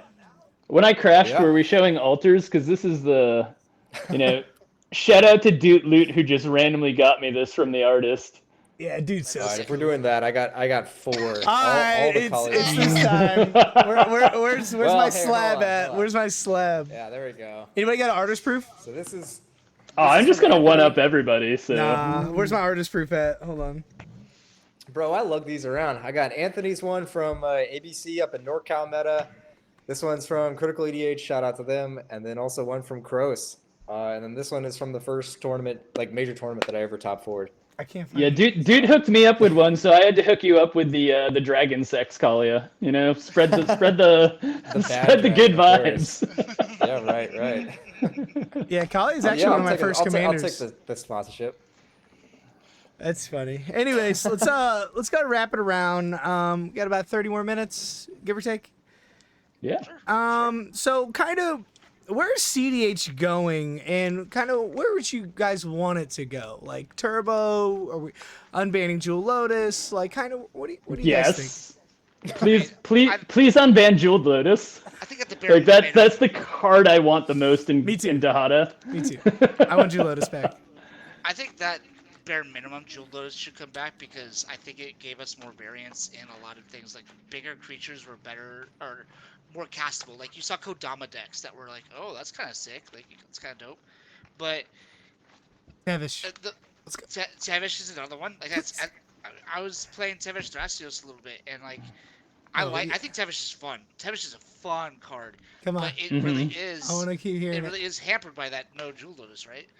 We're not I gonna do talk think about it's it. starting to turn into a turbo like meta. I think Jacob said it earlier. Like we're pushing towards there. I'm not a fan when cedh becomes turn order simulator. I'm not a fan Me neither. because like Before the ban, the Roxai and the last Envy, it was Yeah, just that's- Roxai. that's all. Well, it was. hold on. Or unless you wanna finish there, Colin, then I'll jump in. no, But the turn orders. Yeah. Go ahead. So the turn order simulator stuff is the reason why that happens is because we don't have what's called the rock paper scissors effect. It's because something's broken. It's because we've either lost scissors, so all there is paper and rock, or something. We're missing part of the counterplay stuff. Like stacks or. Right. So cedh traditionally follows sort of the vintage, so literally the format vintage, their kind of metagame stuff where it's storm beats mid-range, mid-range beats stacks, paper. stacks beats storm.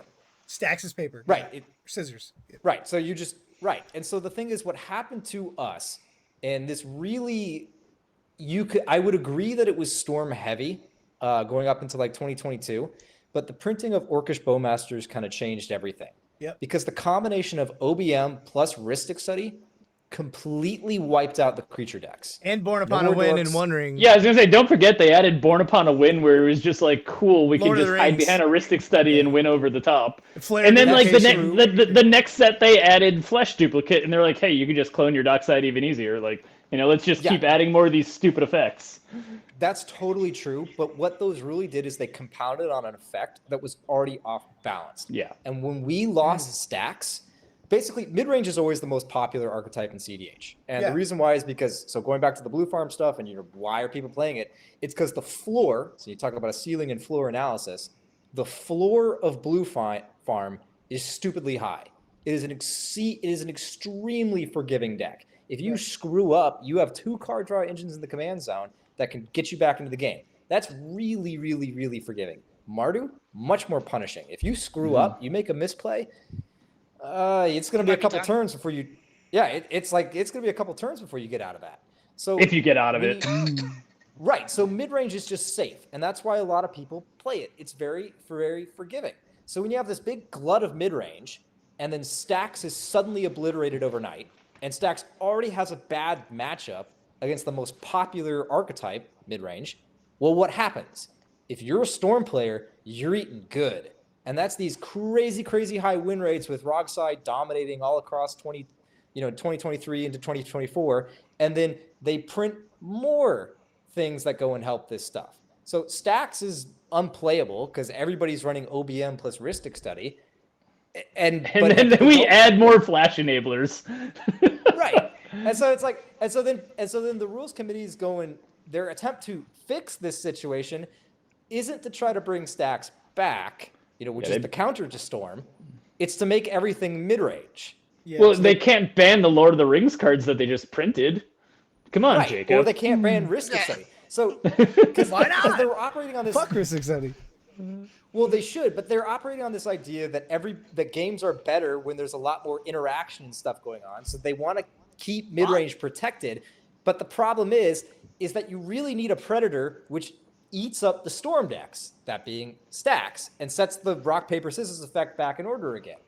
So then we enter into an era of mid-range, everything being variants of mid-range. And that's kind of like Fishbowl and Kinnan being 17% of that tournament, and because everybody's following the content creators, they're seeing that mid-range is good, and I want to be the best mid-range deck. But then it tops out because if you leave an ecosystem running, it's only a matter of time before players start looking for competitive edges and to find pathways of least resistance. Everybody played that tournament, and they remembered like the 80-minute plus rounds in mid-range hell. And I went to that tournament with Dahada and was just like, I'm winning on turn 2 or 3 like every fucking round, and I top 16'd. Yeah. And everybody else was like, I had mid-range hell, and I was like, yeah, that's because you all played Kinnan. Like you purposely like put yourself into mid-range hell with these fucking slow-ass decks that thrive by having 4 Ristic Studies in play. Like, I went into that event and said, I want to win on turn 3 and get a beer. And that's what I did. That's why. Like, and the people are surprised with like, whoa, Raul has like a 40% conversion. It's like, are you really surprised that in a field of all mid-range, the Storm deck's gonna win?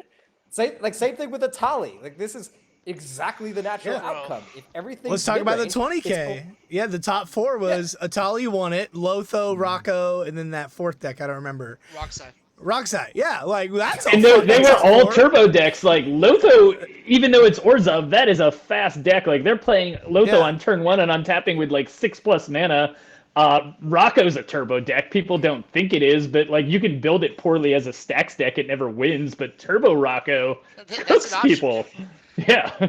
I mean, it's so funny that like I've been saying this for a while now. I'm like, Atali is the best turbo deck right now because no one respects it. And like Atali will go in, and everyone knows the play. And it's not hard to pilot. Like that's the thing. Like I think don't know if Rao it's would the be the best best turbo. I think Rao would be the best turbo deck, but it actually takes pilot skill. Atali's just counting. Well, Atali and got to get gambling. lucky though. Well, that's the thing. But that doesn't take skill. You just count to 7, cast. Yeah. But, like, See what happens. Imagine that you built a slot machine to win, right? So that's what Atali is, it's a slot machine, right? But instead of building it to like be randomized, the slot machine is built to just pull more for free. That's all it's meant to do. And then what's worse about it is that Atali only gets better the better the decks that are around it. Right? Mm-hmm. That's why it works in CDH. If you take a Atali deck to a casual table, it's like, cool, I casted Atali and have a couple cool things, like, but nothing crazy. I got to cultivate and like a template discovery, and like that's cool. But like when Atali sits in a pod of people who don't respect it because they don't think it's gonna win turn 2, which it will, and then they also play the best freaking decks in the format.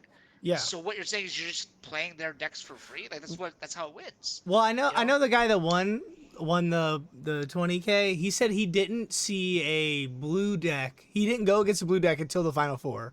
And then wasn't there an Atali and the Envy top 16? Yeah, Yes. Julian. Yeah. I talked to him before we went, and he specifically was like, I don't think anyone's going to be able to counter Atali. They're not going to tech for Atali. They're not going to be able to do anything. 100%. And his game plan was to just play Atali, and he top 16'd. Yeah, that's crazy to me. Yeah. I mean, especially like the 20K finals, right? Yeah. You're looking Like, at 3. do you have Pact or Force? No. Did Rockside police the table? No. Hell Okay, no. cool. Yeah. So and then you have 3 other decks at the table that are meant to go fast. Oh wait, isn't that what I want to do anyways? Okay, I'll just keep going, I suppose. Like, it was perfect for Atali. I do agree with you though, that Ral, in my opinion, is a better deck quality. Harder to pilot. Much harder to pilot. Yes, much harder. Yeah. But I like, and you're talking about how Stacks needs to come out and be Predator. There was a Stacks deck, and it's starting to come back. It was a Stacks deck that was eating people up then too. It was Tyam. Tyam is by. I hate Tyam. There's a local player that I have that's Tyam. I say what you want about like Tyam being like, I'm not happy about playing against either, but it is like it is a good stacks deck, and it could eat up. I think Elevator's better because one, Elevator's Well, they're correct. different. it has They're card very draw. different. It has card They're draw very- though. Yeah. They Yeah, are but- different, but you know what I mean. Like they have Tayam needs to It's- keep hands that stacks, but also have a game plan. Whereas Elevator can get away with doing the Tymna thing, where this will slow down the table. I'll have Elevator out, and then I'm just drawing cards, but I also have creature advantage, and I'm pounding down the table. Reminds me They're of them. both cool. I can do you one better. In fact, I can tell you specifically where one is better than the other. So Elevator Yeah, is much black better tutors. when you. Well, yeah. So Elevator is much better when you have a pure Grixis. So Grixis versus Mardu. Grixis has higher highs and lower Or troughs. lows. Right. Right. Yeah. The lows of Grixis are really bad. Really And by low. the way, Yeah. so right, and this is when people talk about, well, why would you play Mardu over Grixis? Mardu's much more even keeled. We are not as dependent on cards like Ad Nauseam or Necro or any of those kinds of Breach, things. yeah. That is why you play Mardu, is because you don't want to be dependent on these hyper efficient but very risky cards.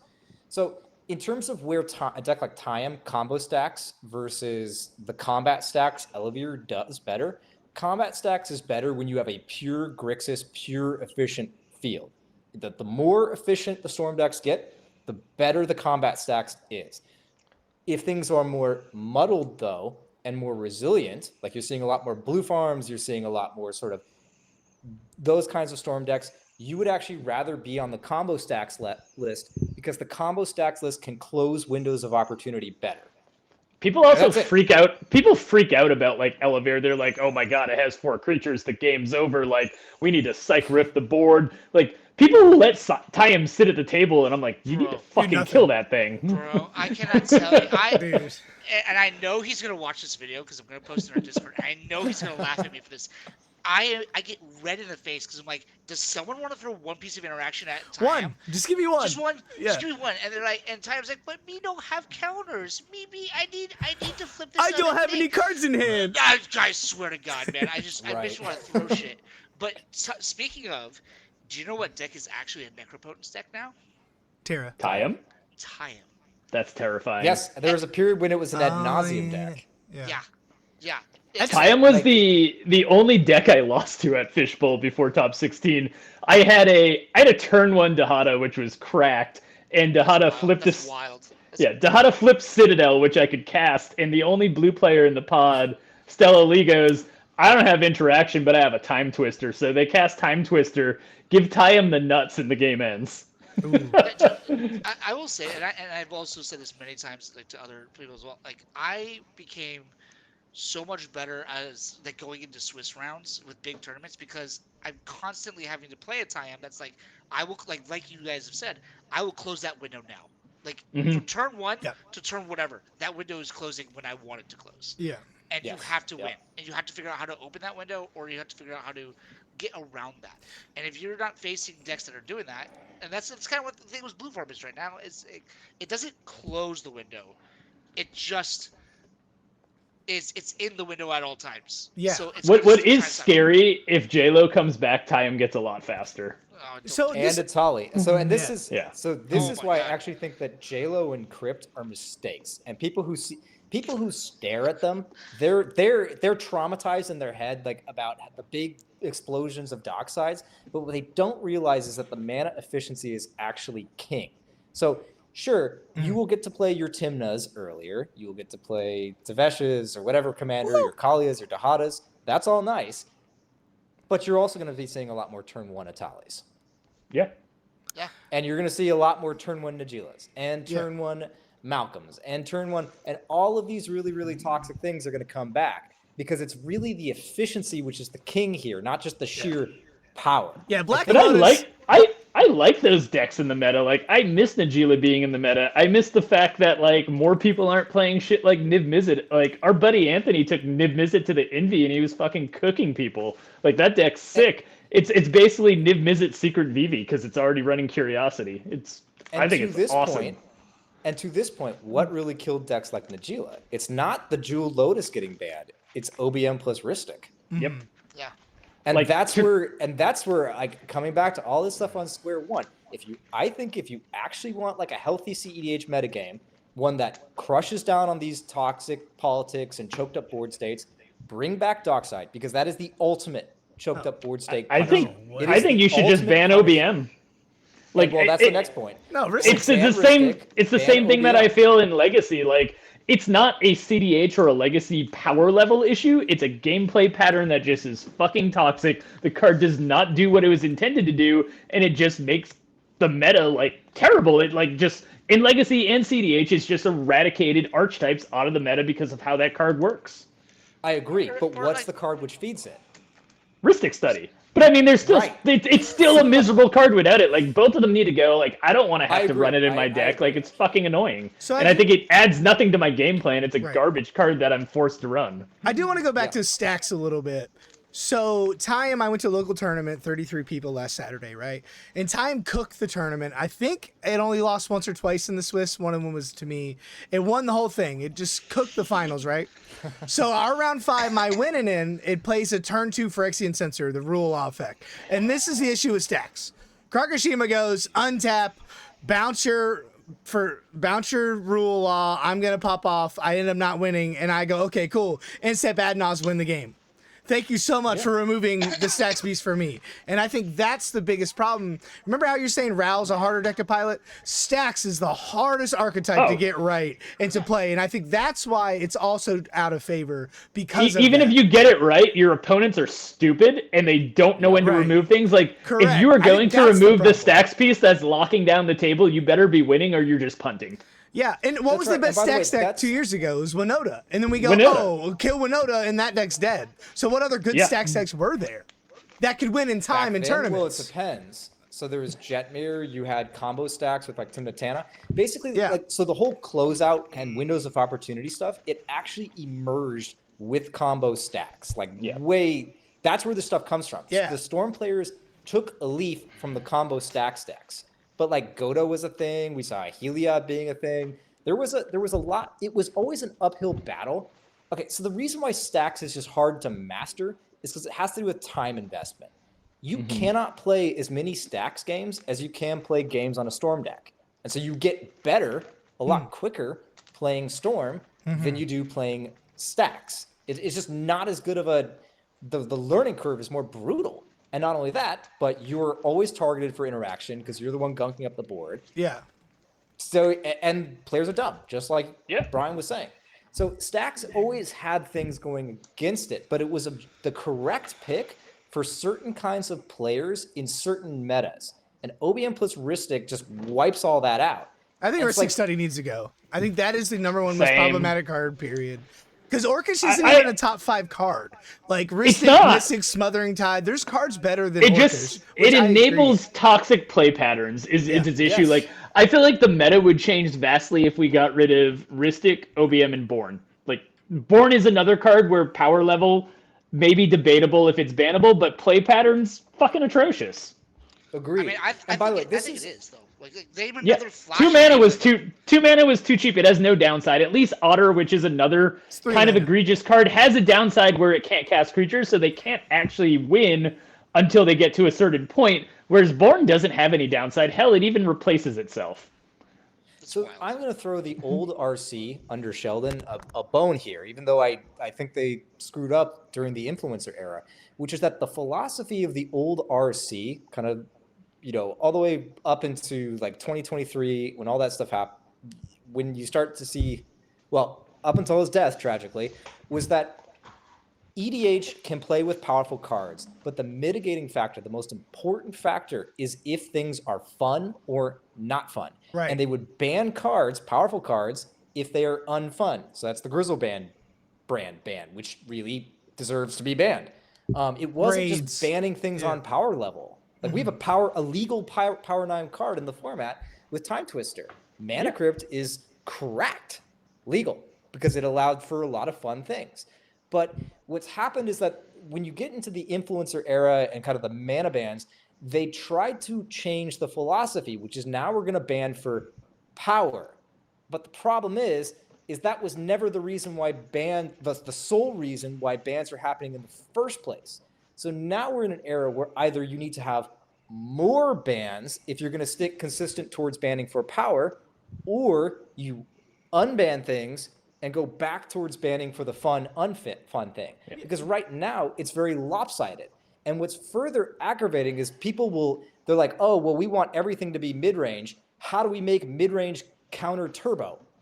That's not how it works. That's not how the rock paper scissoring is gonna happen. And you see this with like actual evolution with actual animals. If you have, the dinosaurs get wiped out, mammals start to emerge. It's all these little rodent type things, and then from this kind of emergence of small little things, you start to see carnivores and predators emerging. In a field with everything being herbivores, it's only a matter of time before a predator emerges, because that's just how evolution works. You cannot build mid-range to beat the turbo decks. It's just not stop progress. You can't. Yeah, and if you even look at 1v1 formats, like most of the time, cards are not banned because they're too powerful. They're banned because they dilute meta diversity, or they just become like overpowerful shares of the meta. Like if you look at something like Ragavan in Legacy, it's not powerful enough to be banned in Modern, but it suddenly wound up in every single deck in the format. Like you couldn't not play the card, and that's when there's an issue. A deck that has no reason to be playing Ragavan is now playing Ragavan just because of the sheer advantage that it gives every single deck in the format, and it forces like the meta diversity goes away. Now you're just playing decks that are, 56 cards and 4 Ragavans. It was the same thing with Git Probe. All of a sudden decks were 56 cards because it was just too good of a card, but it wasn't like on a power level overwhelmingly like breaking the meta. It just destroyed the diversity of the meta. And I mean, there's other cards that have been solely banned just because like of toxic play patterns, like Divining Top and Arkham's Astrolab, cards that are like, Astrolab's a fucking common and it got banned in Legacy just because it was fucking toxic.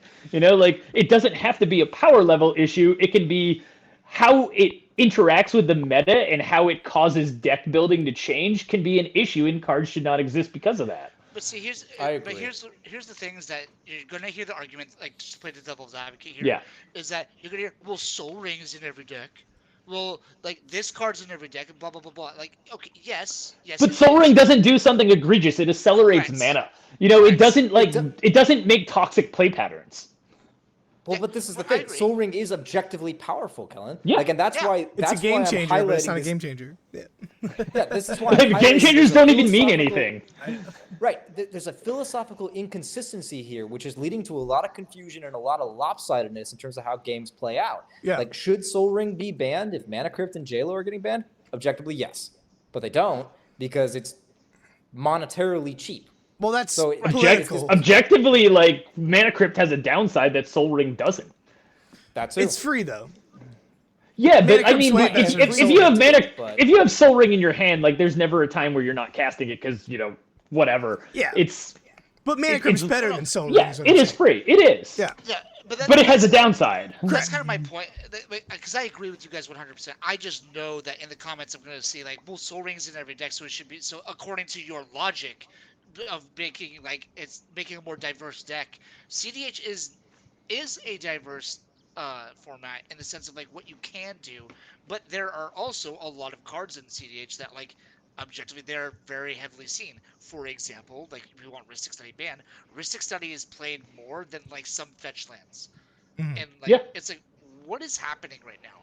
That a card that my biggest thing about toxic play patterns is I don't like cards that disincentivize you from playing the game.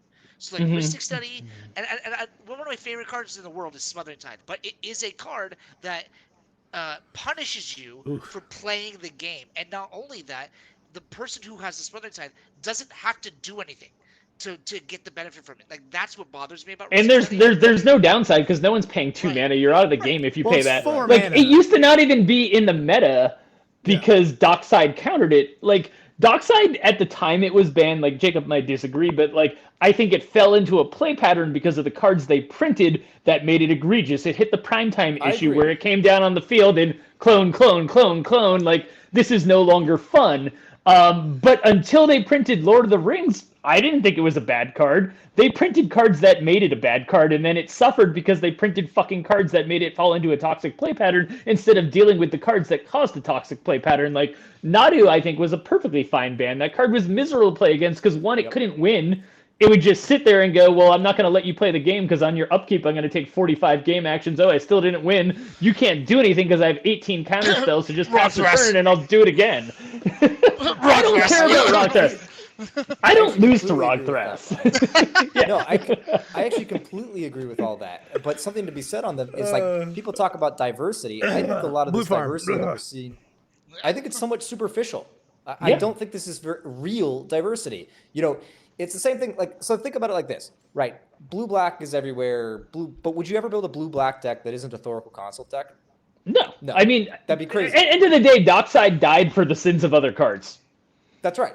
And that's basically what's happening is that all of these kind of Ristic Study piles, or I don't know, man. What are they called? Seedborn Muse piles. Like, these are all the same deck. It's just like, you know, are you splashing black for black tutors, or are you splashing white for silences? It's the same thing that we see in like Legacy or whatever, where you've got, what is it? Blue-white control or whatever, and then it's like, do you run Bant for Uro, or do you run red for the horse card, whatever it is? That card's cracked. Yeah, right. But that's the point. Is it's the same deck with a little bit of spice thrown on it. It's not real. It's not real diversity. It's kind of it's fake. And when you we've killed a lot of diversity out of the meta. Yeah, when you actually look at these cEDH deck cores, it's not as diverse as people think it really is. If you want to get real diversity, ban the hyper efficient stuff like Thoracle. Then make blue-black diversify in terms of its strategies. You know, maybe we'll see Doomsday come back. If you want to start cracking down on really getting macro archetypes come back, get rid of Ristic Study and get rid of Orcish Bowmasters. OBM basically replaced all sweepers. It is the sweeper. I don't run board wipes. I run OBM. Right. Yeah. Because board wipes get countered. OBM doesn't. That's right. Get rid of sweeper. Get rid of OBM. Get rid of Ristic Study, and let stacks fucking come back. Like, people talk about, oh, there's so much diversity in this mid-range soup where all the decks basically looks the same.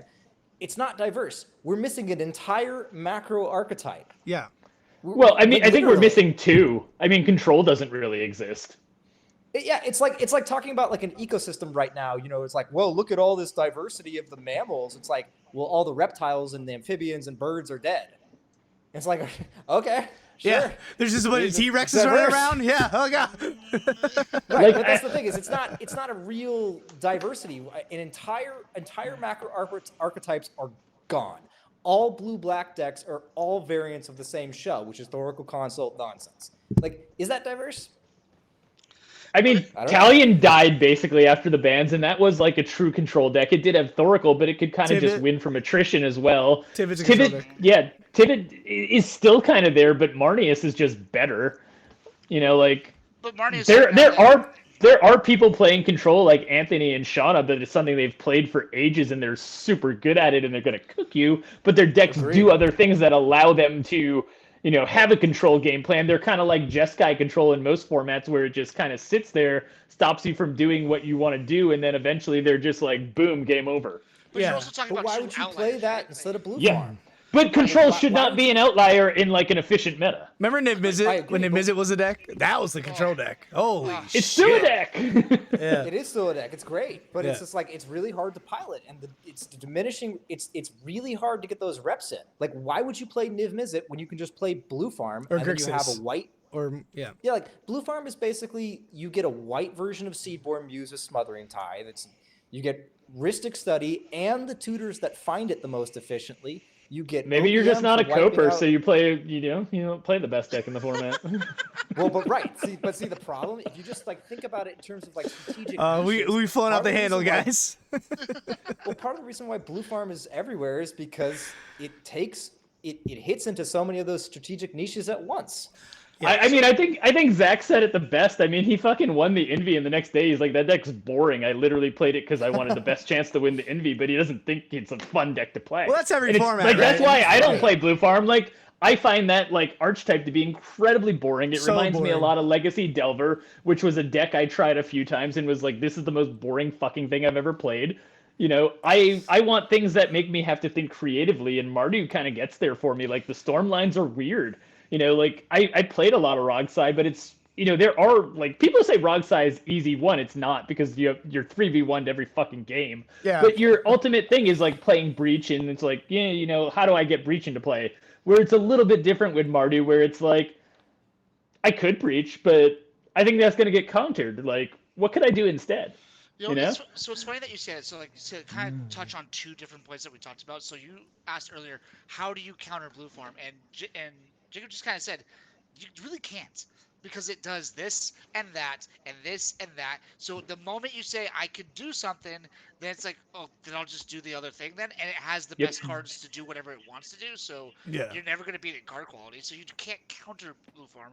But well, you can, but the thing is, it's really dangerous. So like Yeah. Kinnan, Kalia, these kinds of decks that cheat, Magda, Kayam, all these decks which cheat under the stack. Blue farm is dominant in part because it can kind of do everything for the most part, but then it's also what dominates the stack. It has the best stack package. Like it's got silences, it's got counter spells, it's got instant speed wins, it's got smothering tithe, it's got and that's why people let it get away with bullshit, because they're sitting there, they're like, there's a Kinnan at the table, there's a Magda at the table. If I take out blue farm, who's gonna stop that player? That's right. And like, and then you blue farm can wins. counter blue farm. I have exactly. Like on Kalia, I actually have a great blue farm matchup. But I think we all do. Yes, actually agreed to that. Yeah. But you know what happens when you're against a smart blue farm pilot and you've got them on the ropes? help me save. They force a draw. Yeah. They force a draw. Or they just they convince the table to 3v1 you. You know. Sometimes like, you get out of it, sometimes you don't. Yeah, if you don't accept the draw, then I'm going to make this other guy win. And what if I told you that they're right?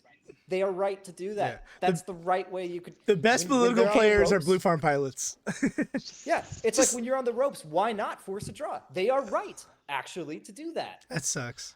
I will say though. Yeah, I mean that. Oh, go ahead, Kellen. Well, just start like to pivot again to like the diversity thing. Like we're talking about 3 different Mardu pilots right here, right? We're all talking about Mardu, how much we love Mardu, and we also have talked about how our decks are similar, but all of our decks are also vastly different in their goals. Right. So Dahada is a turbo breach deck, right? And also turbo Citadel. Yeah. I was about to say, and a turbo Citadel deck. Kalia is a I'm going to cheat things into play and a reanimator deck as like its main win cons, correct? Like it's a reanimator package with like big creatures. I'm neither of those two things. I want to loop my commander, which neither of those two want to do. And it's like within the context of somewhat of a group that is like our color pie is the same, a lot of our cards are the same cards. Yeah. Why are we so diametrically different? Like you just said, would you ever run a blue-black deck and not run Thoracle? No. Would I run a Mardu deck without Necropotence and Adnons? Yes. Yes. I would. And I have. Well, like I haven't ran Adnos for the past year. I'm testing it again, but like for a while, I thought it was terrible in the deck. Like with Dahada, I want Dahada in play because it's the easiest way to find a win. But if I have a turn 2 Nos or a turn 2 Dahada, I'm casting Dahada, and then I don't really want to tap out to cast Nos because if I get blown out, I just used all my mana. You know, I have to hit rocks to win. I have to hit the right perfect cards. And it's just like from a numbers perspective, it's not working out in my favor. But I can play Dahada and cheat in Citadel, and the odds that they find enough interaction to stop me are quite low. Well, I feel like the counter argument to that is blue has Thoracle, red has Breach. I don't think it's Necro. I think it's Breach. Would you play the Mardu without Breach? And I don't know if the answer is yes, because Breach is that strong. So if you Breach Thoracle, good. What's the difference in the strategy there? So like in blue form, what is your go-to win? Thoracle? Well, right? Or brain freeze, right? If they don't have Thoracle, it is Breach, Yeah, is that. So that's what I'm saying. What's the number 1 win con for Jacob? Is it Breach?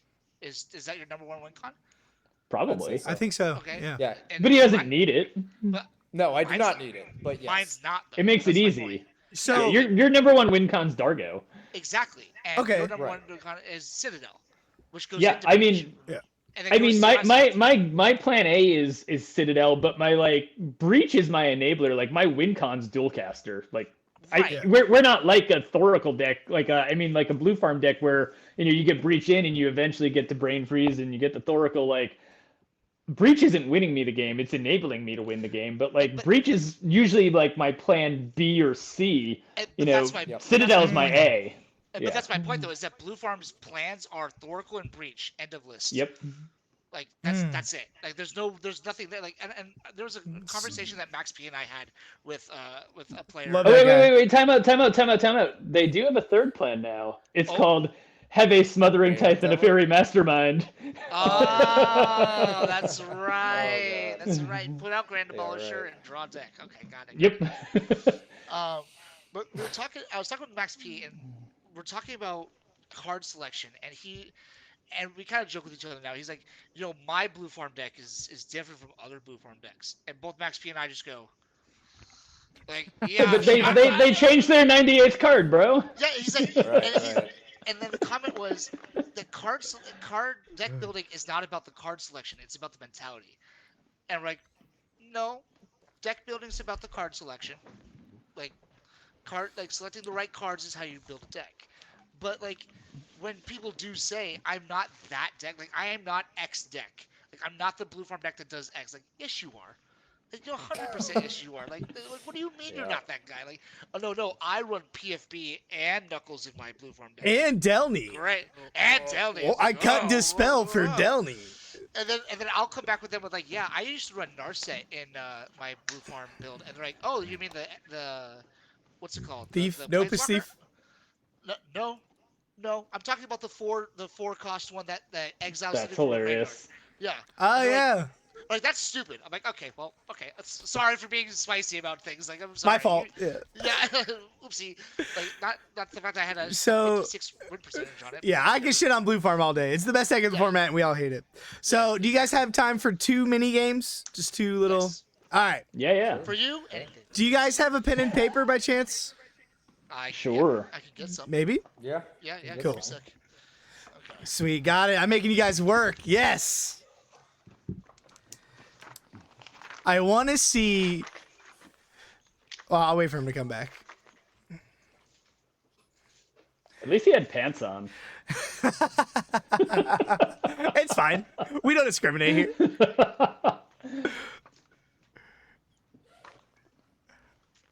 I guess I forgot to ask you guys pregame. I guess that was my pregame effect, asking if you guys have pencil and paper. Yeah, pre-game action. All right. Pen and paper, yes. So this is a challenge. I'm sure no one's watching 2 hours later, but whatever. This is a challenge for the Mardu players. We're gonna play 2 different games. You guys are gonna write down your answers, and it's your opinion, right? There's no right or wrong answer. This is what you like, what you don't like. I want to see how close the Mardu players are. Okay. So the first question: can all 3 of you guys write on a piece of paper without saying anything your 2 favorite Magic cards that aren't your commander or that isn't a commander? Like in our deck or just in general? In general, what is your 2 favorite Magic cards ever? And I want to see how close you guys are. No cheating. You can't put Dargo either. He goes Dargo. Damn it. No commanders. All right, we got it. You have to think about it. Oh shit! All right. Yeah. He plays Dargo. Yeah. Words are hard. Well, mine's basic. I like Demonic Tutor and Simian Spear Guide, but that's just me. Oh, damn. Those are my Okay. 2 favorite, Good ones. besides Tevish. Okay. All right, the second question. Everybody got their answers? Okay. Yeah. Second question: if you could ban one card and then unban a card, so take a card out, put a card in. Right now in the format.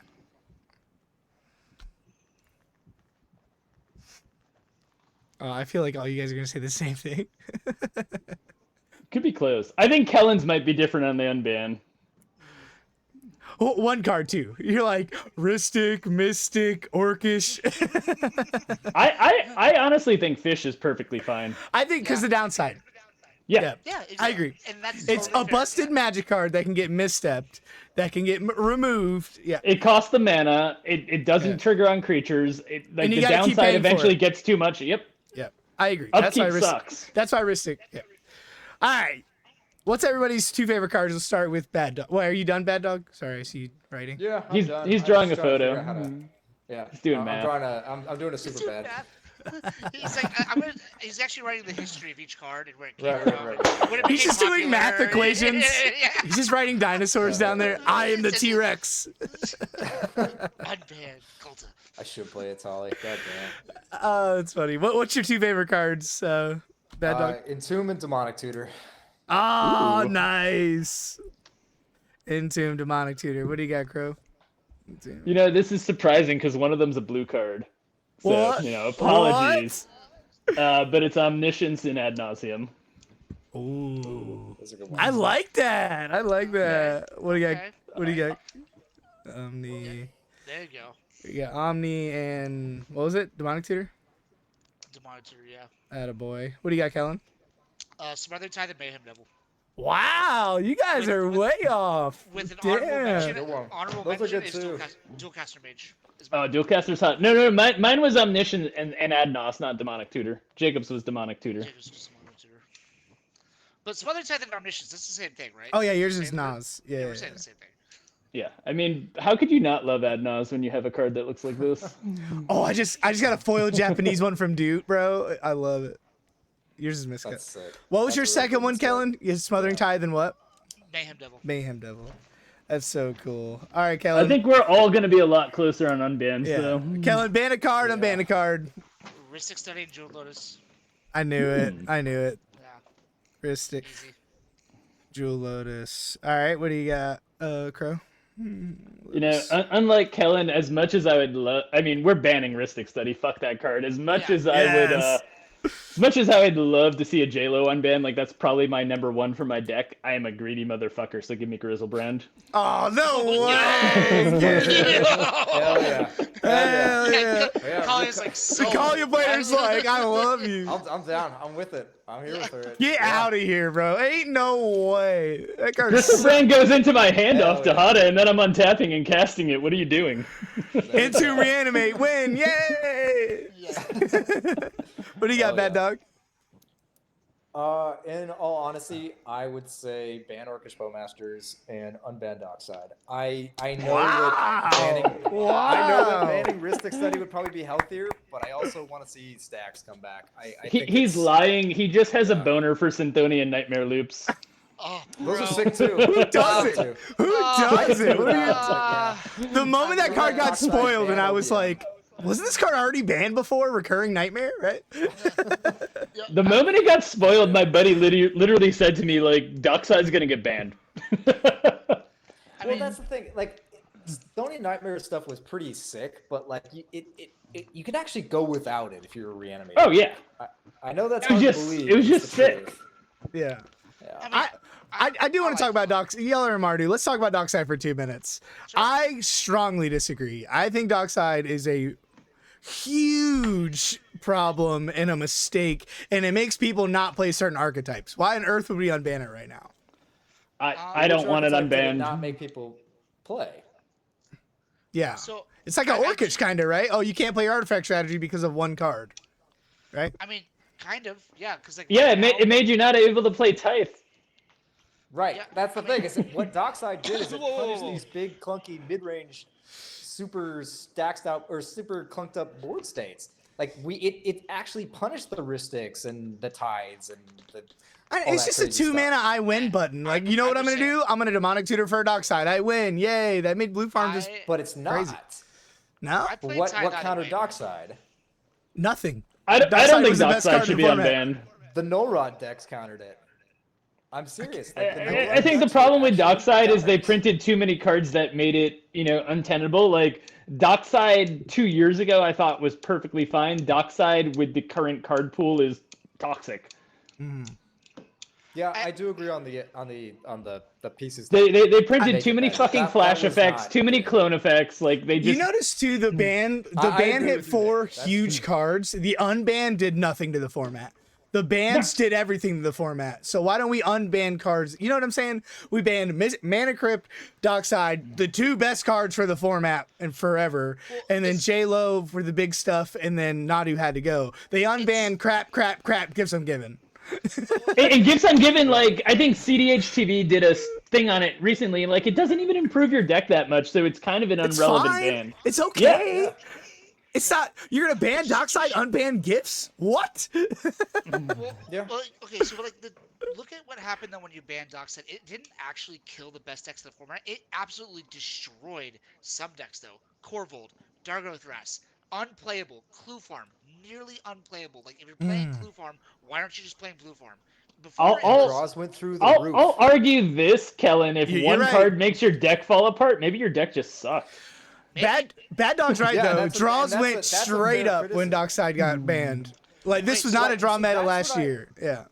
So if Yeah, you- and that's really the angle that I'm coming at this from. Is it's like, yes, I actually agree that if you're all in on Dockside as your entire deck's core, like that's not great deck building. Right. But the amount of draws and the hyper ticking stuff, Dockside was the punishment to that stuff. And if Yeah. people don't like these kind of drawn out politics, gunked up stuff, we lost the natural card counter to that. Yeah, and Jacob's right to a degree. Sorry, Kellen, I know you want to say something, but like, I never saw Dockside go on the stack and politics happen. Like, you're not convincing me not to cast Dockside. right, That's no, fucking. no. You're countering it, or it's going into play. Like, fuck off. What's Dockside count? 7? GG's. Dockside's on the stack. How about you not cast that? How about I'm casting Dockside? Yeah. How about you don't Right, crack your exactly. treasures? I'm not gonna win with the Dockside. It's fine. Yeah, like, oh my, okay. So story, like small tangent before I say what I was gonna say. Good. I had a buddy play not Dargo Thracios after I told him to play. He was playing it in Atlanta. He was able to politic a Dockside resolving for 16 count. What? With interaction in hand when he had Jesus. a kitten on board. I'm like, Kinnan on board? he had kitten on board. I'm not good at And math, but that's What the hell? Okay. 32. Are his He's like- opponents just bad? They had the interaction in hand, and they said, "Hey, I just need to start digging to get some interaction for this other dude." They're like, "You got it." And Does I'm he play Blue Farm now? Because that sounds like a Blue Farm comment. He Oh my doesn't play God. at all anymore. But the title of the video is "Fuck Blue Farm." yeah, I'm fine with it. But okay, so let's talk about this draw medal, right? So if you casting cost cedh, really great guys. Came out with a video and they talked about the invitational numbers this year versus last year, and seat order wins last year versus this year. If you look at the numbers between this year, where it was a 48% draw rate, it was 20-something% last year. Seat 4 this year, guess how many times percentage-wise that seat 4 won the invitational this year? 0. 4%. Wow. Hey, guess how many times I was seat 4 in a row, Kellen? Was it 4 rounds in a row? Because it was. And how did you do with those 4 rounds? Did you win any games? Like, I drew every single one that I was seat 4. crazy how that works, right? But like, Which, that's the weird thing. Like, end of the day, I think there was a 15% win rate. So, like, when I left, like, going 1-1-5, I was like, that kind of sucks. But, like, at a 15% win rate, like, getting a single win is actually pretty fucking good. Like, that's how difficult it was to get a win. That getting one win, like, 85% of the meta of 65 of the best players in the country couldn't fucking do it. Did you top 16 with that record? I want to say Freedom Waffle did, right? No, he was 116. So I was actually like a hair's throw away from top 16ing.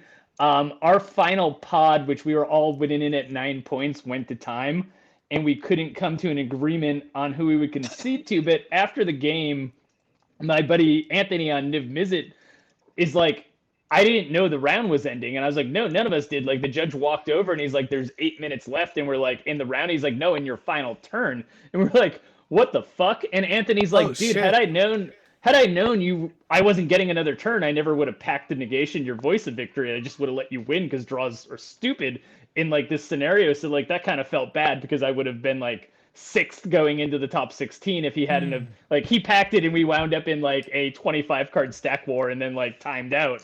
that was But he was so basically weird. like, I would never have countered you because I'd never seen a turn anyway, so why am I going to stop you from top 16ing? Yeah, who cares? Yeah, That's yeah. awesome, but like, had the judge told us or had we been able to see the round timer, then yeah, I would have top 16. You know, you would think That's that weird. if you have the top players Yeah. in the country in an event, that we would be able to minimally see a time clock and see how long our turns were going. Yeah, you didn't? couldn't see the time clock the entire Envy. They had it like 100 feet across the room from where we were set up. Like maybe 2 tables could see it, but if you're on one side, you can't. Like the judges were was- not announcing time. Can you like, have it on your If it on was your actually- phone? on the app? They didn't You tell could us. you could not, because that could be Yeah, you could be that could be- cheating by opening up your phone and all that You just crap. click it. But Yeah. Yeah. Okay. All right. yeah, it was kind of a feels bad because like rounds would end and you would just have no idea that round was about to end. Yeah. Hmm. It was very far away to see the timer, if it was up at all. Was the Yeah. thing. Like there's Hmm. multiple times, especially as day 2, just wasn't up. Just wasn't up. Yep. And I'm like, Well, but sorry. So this is getting back to your point about like seat positioning and how that matters. You know, with seat 4 getting a 4% win rate, like what's the main push from behind? Like what's the main But fight behind? time out 1 card? second It's though. Dockside. Like, is that overly different from seat 4's normal? Because you have to consider there's a 15% win rate overall. So you kind of do have to compare it to what's the normal seat 4 win rate and the normal win rate. Because like the numbers are off for the Envy. I believe, if I'm not mistaken, again, I don't know exactly the numbers that Casting Koch talked about, but seat 4 last year was in double digits. Like the percentage difference between first, third, and fourth was like 4%. Yeah, but what was the win rate overall last year? You know what I mean? Like if the win rate's 20. 4% and last year is 20 and the win rate's 15% overall, what was the win rate last year? I don't I know think what the the draws exact. were like. Yeah, it was the draws were significantly something like less. 22%. Yeah, it was in the 20s. So Yeah. the win percentage has to go way higher. Yeah, But, like, that's what I'm saying. Like, it's egregious, but it's not as egregious when you consider that there's only a 15% win rate. Like, draws were almost 50%. I think we're like 48% win rate, which is crazy. but that's Well, but partially here's the because thing. we had no way to get there. Yeah. Like, That's right. There was almost twice as many draws in this Envy compared to last year's. If that doesn't say Banneristic study, I don't know what does. But I it's not just the Ristic. It's that all of these things. It's a you've got conflux Lothos of triggering. factors, yeah. Yeah, you've The got Lothos, you've got commandeers and comms, the you've copy got- effects and the. Right? It's not even just. It's just all of the triggering things all the time, and everybody's sandbagging with an instant speed born upon a wind effect. So last topic, Like- what would fix that? What would fix the draw meta? Ban Ristic, ban Born, ban OBM. Well, it can't just be ban a card. It's got to be something we should be able to fix. Instead of negative, we should I be... think if you get rid of Ristic, or I mean, you could print something that prevents it. That's actually viable, and maybe it's not. Yeah, but they're not it printing doesn't cards for impact you. CDH. It's still a So- casual format. Give Yeah. other colors that are not blue the tools to combat the Ristic stuff. Yep. For example, if Troubled Pairs was 2 and white, not 2 and 2 white, it'd be more playable. It's more.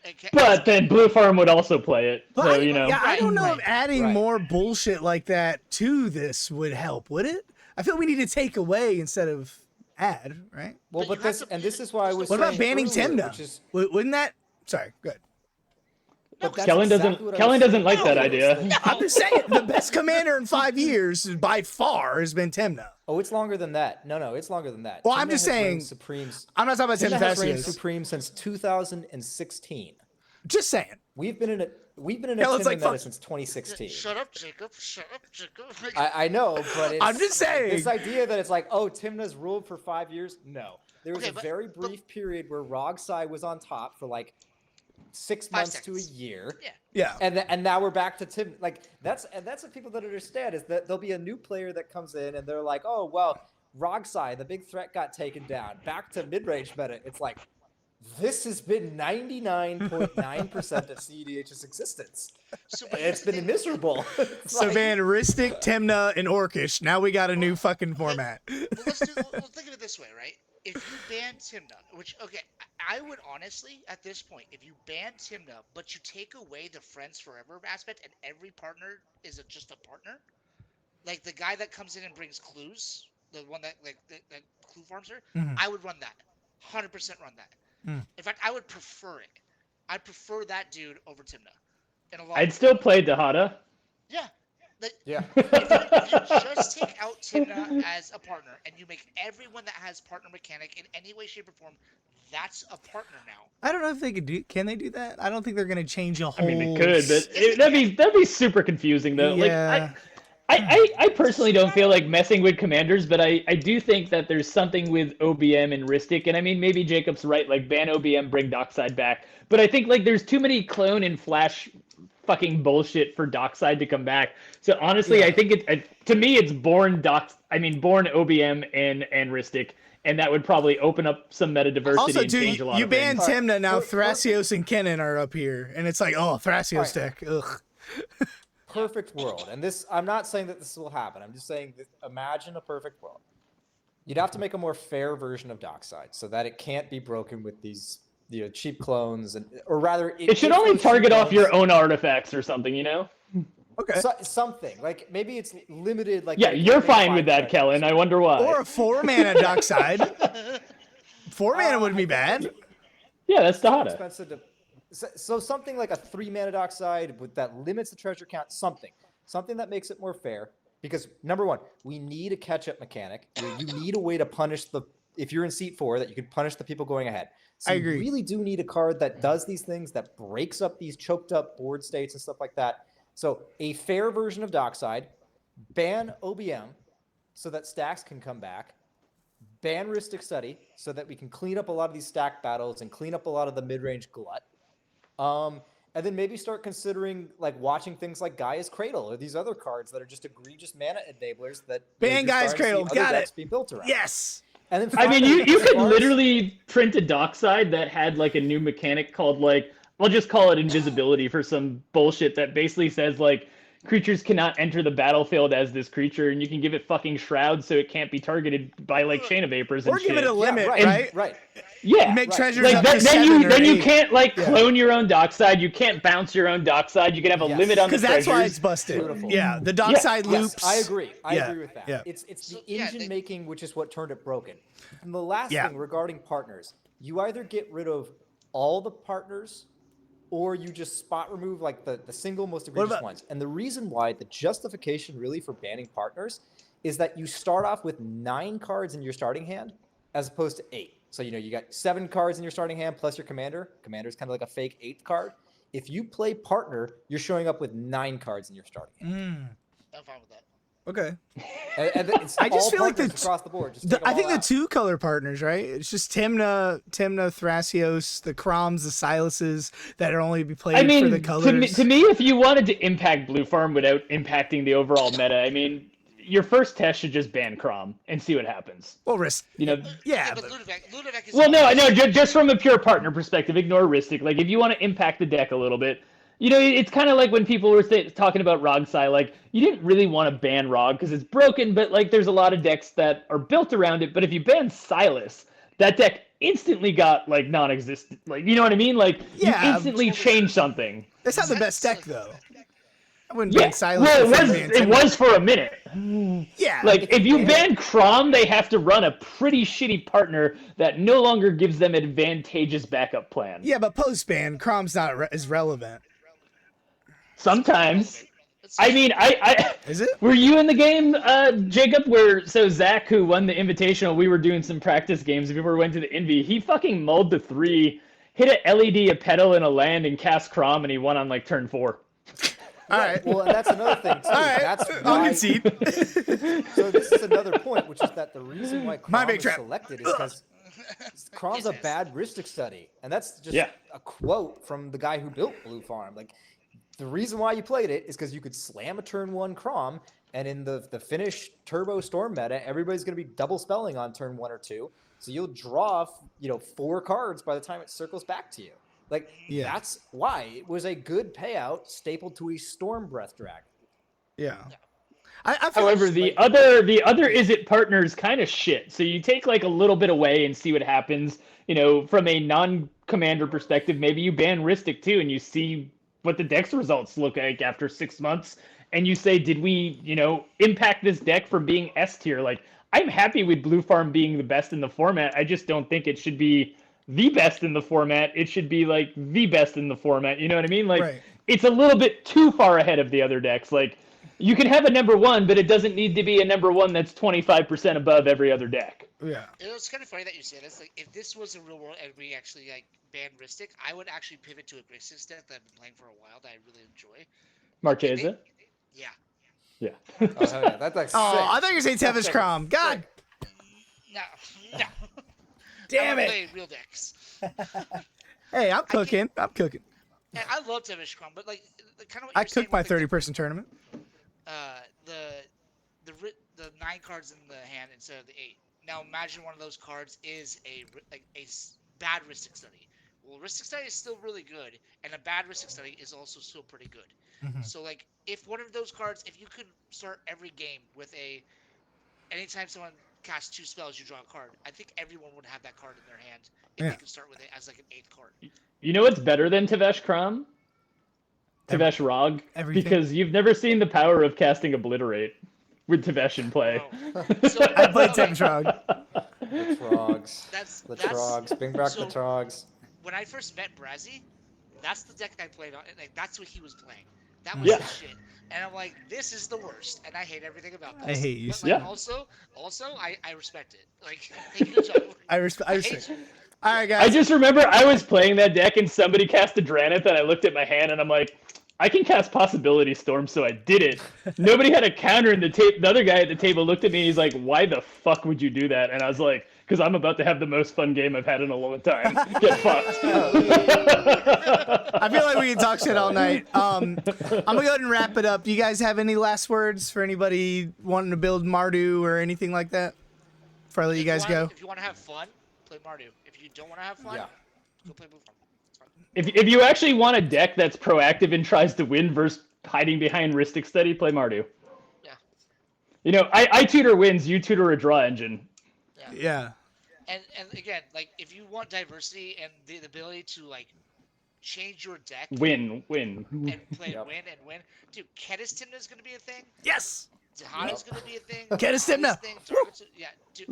Look at Kellen's video from like the Lango 10K finals. This motherfucker put like 8 win attempts on the stack in a row till he finally hits Final Fortune and the table's just like... You're gonna have to run out of it sometime, right? I mean, you don't see that with Blue Farm. They're like, oh, I just have enough counters. You're just like, cool, you countered that. Cool, another win attempt. Cool, another win attempt. Another Final Fortune, and they're just like, we're fucked. Mardu is fun. It's unique. It wins, and you have a heck of a lot of room to be creative with it. So, like, if you're looking for any of those experiences while also remaining competitive, it's a really good choice. Like, Kellen won a tourney by reanimating Deadpool. Yeah. Yeah. Yeah. Yeah. 10 You seconds can't do that in Blue left. Farm. Yeah. right. 10 seconds left. Who's the best Mardu deck? Go. Oh, Dargo Tymna. Done. 7. Dargo Tymna. Yeah. What? No, it's Tejada. All right, guys, we're out. Thanks for watching. Thanks for bullshitting with us. You guys are fucking awesome. Like, subscribe. I'm gonna put all their deck lists down below. We might do it back. 6 months, 3 months, whatever y'all want to do. I had a blast. So thank you guys. We'll see you Thank guys you. later. Peace.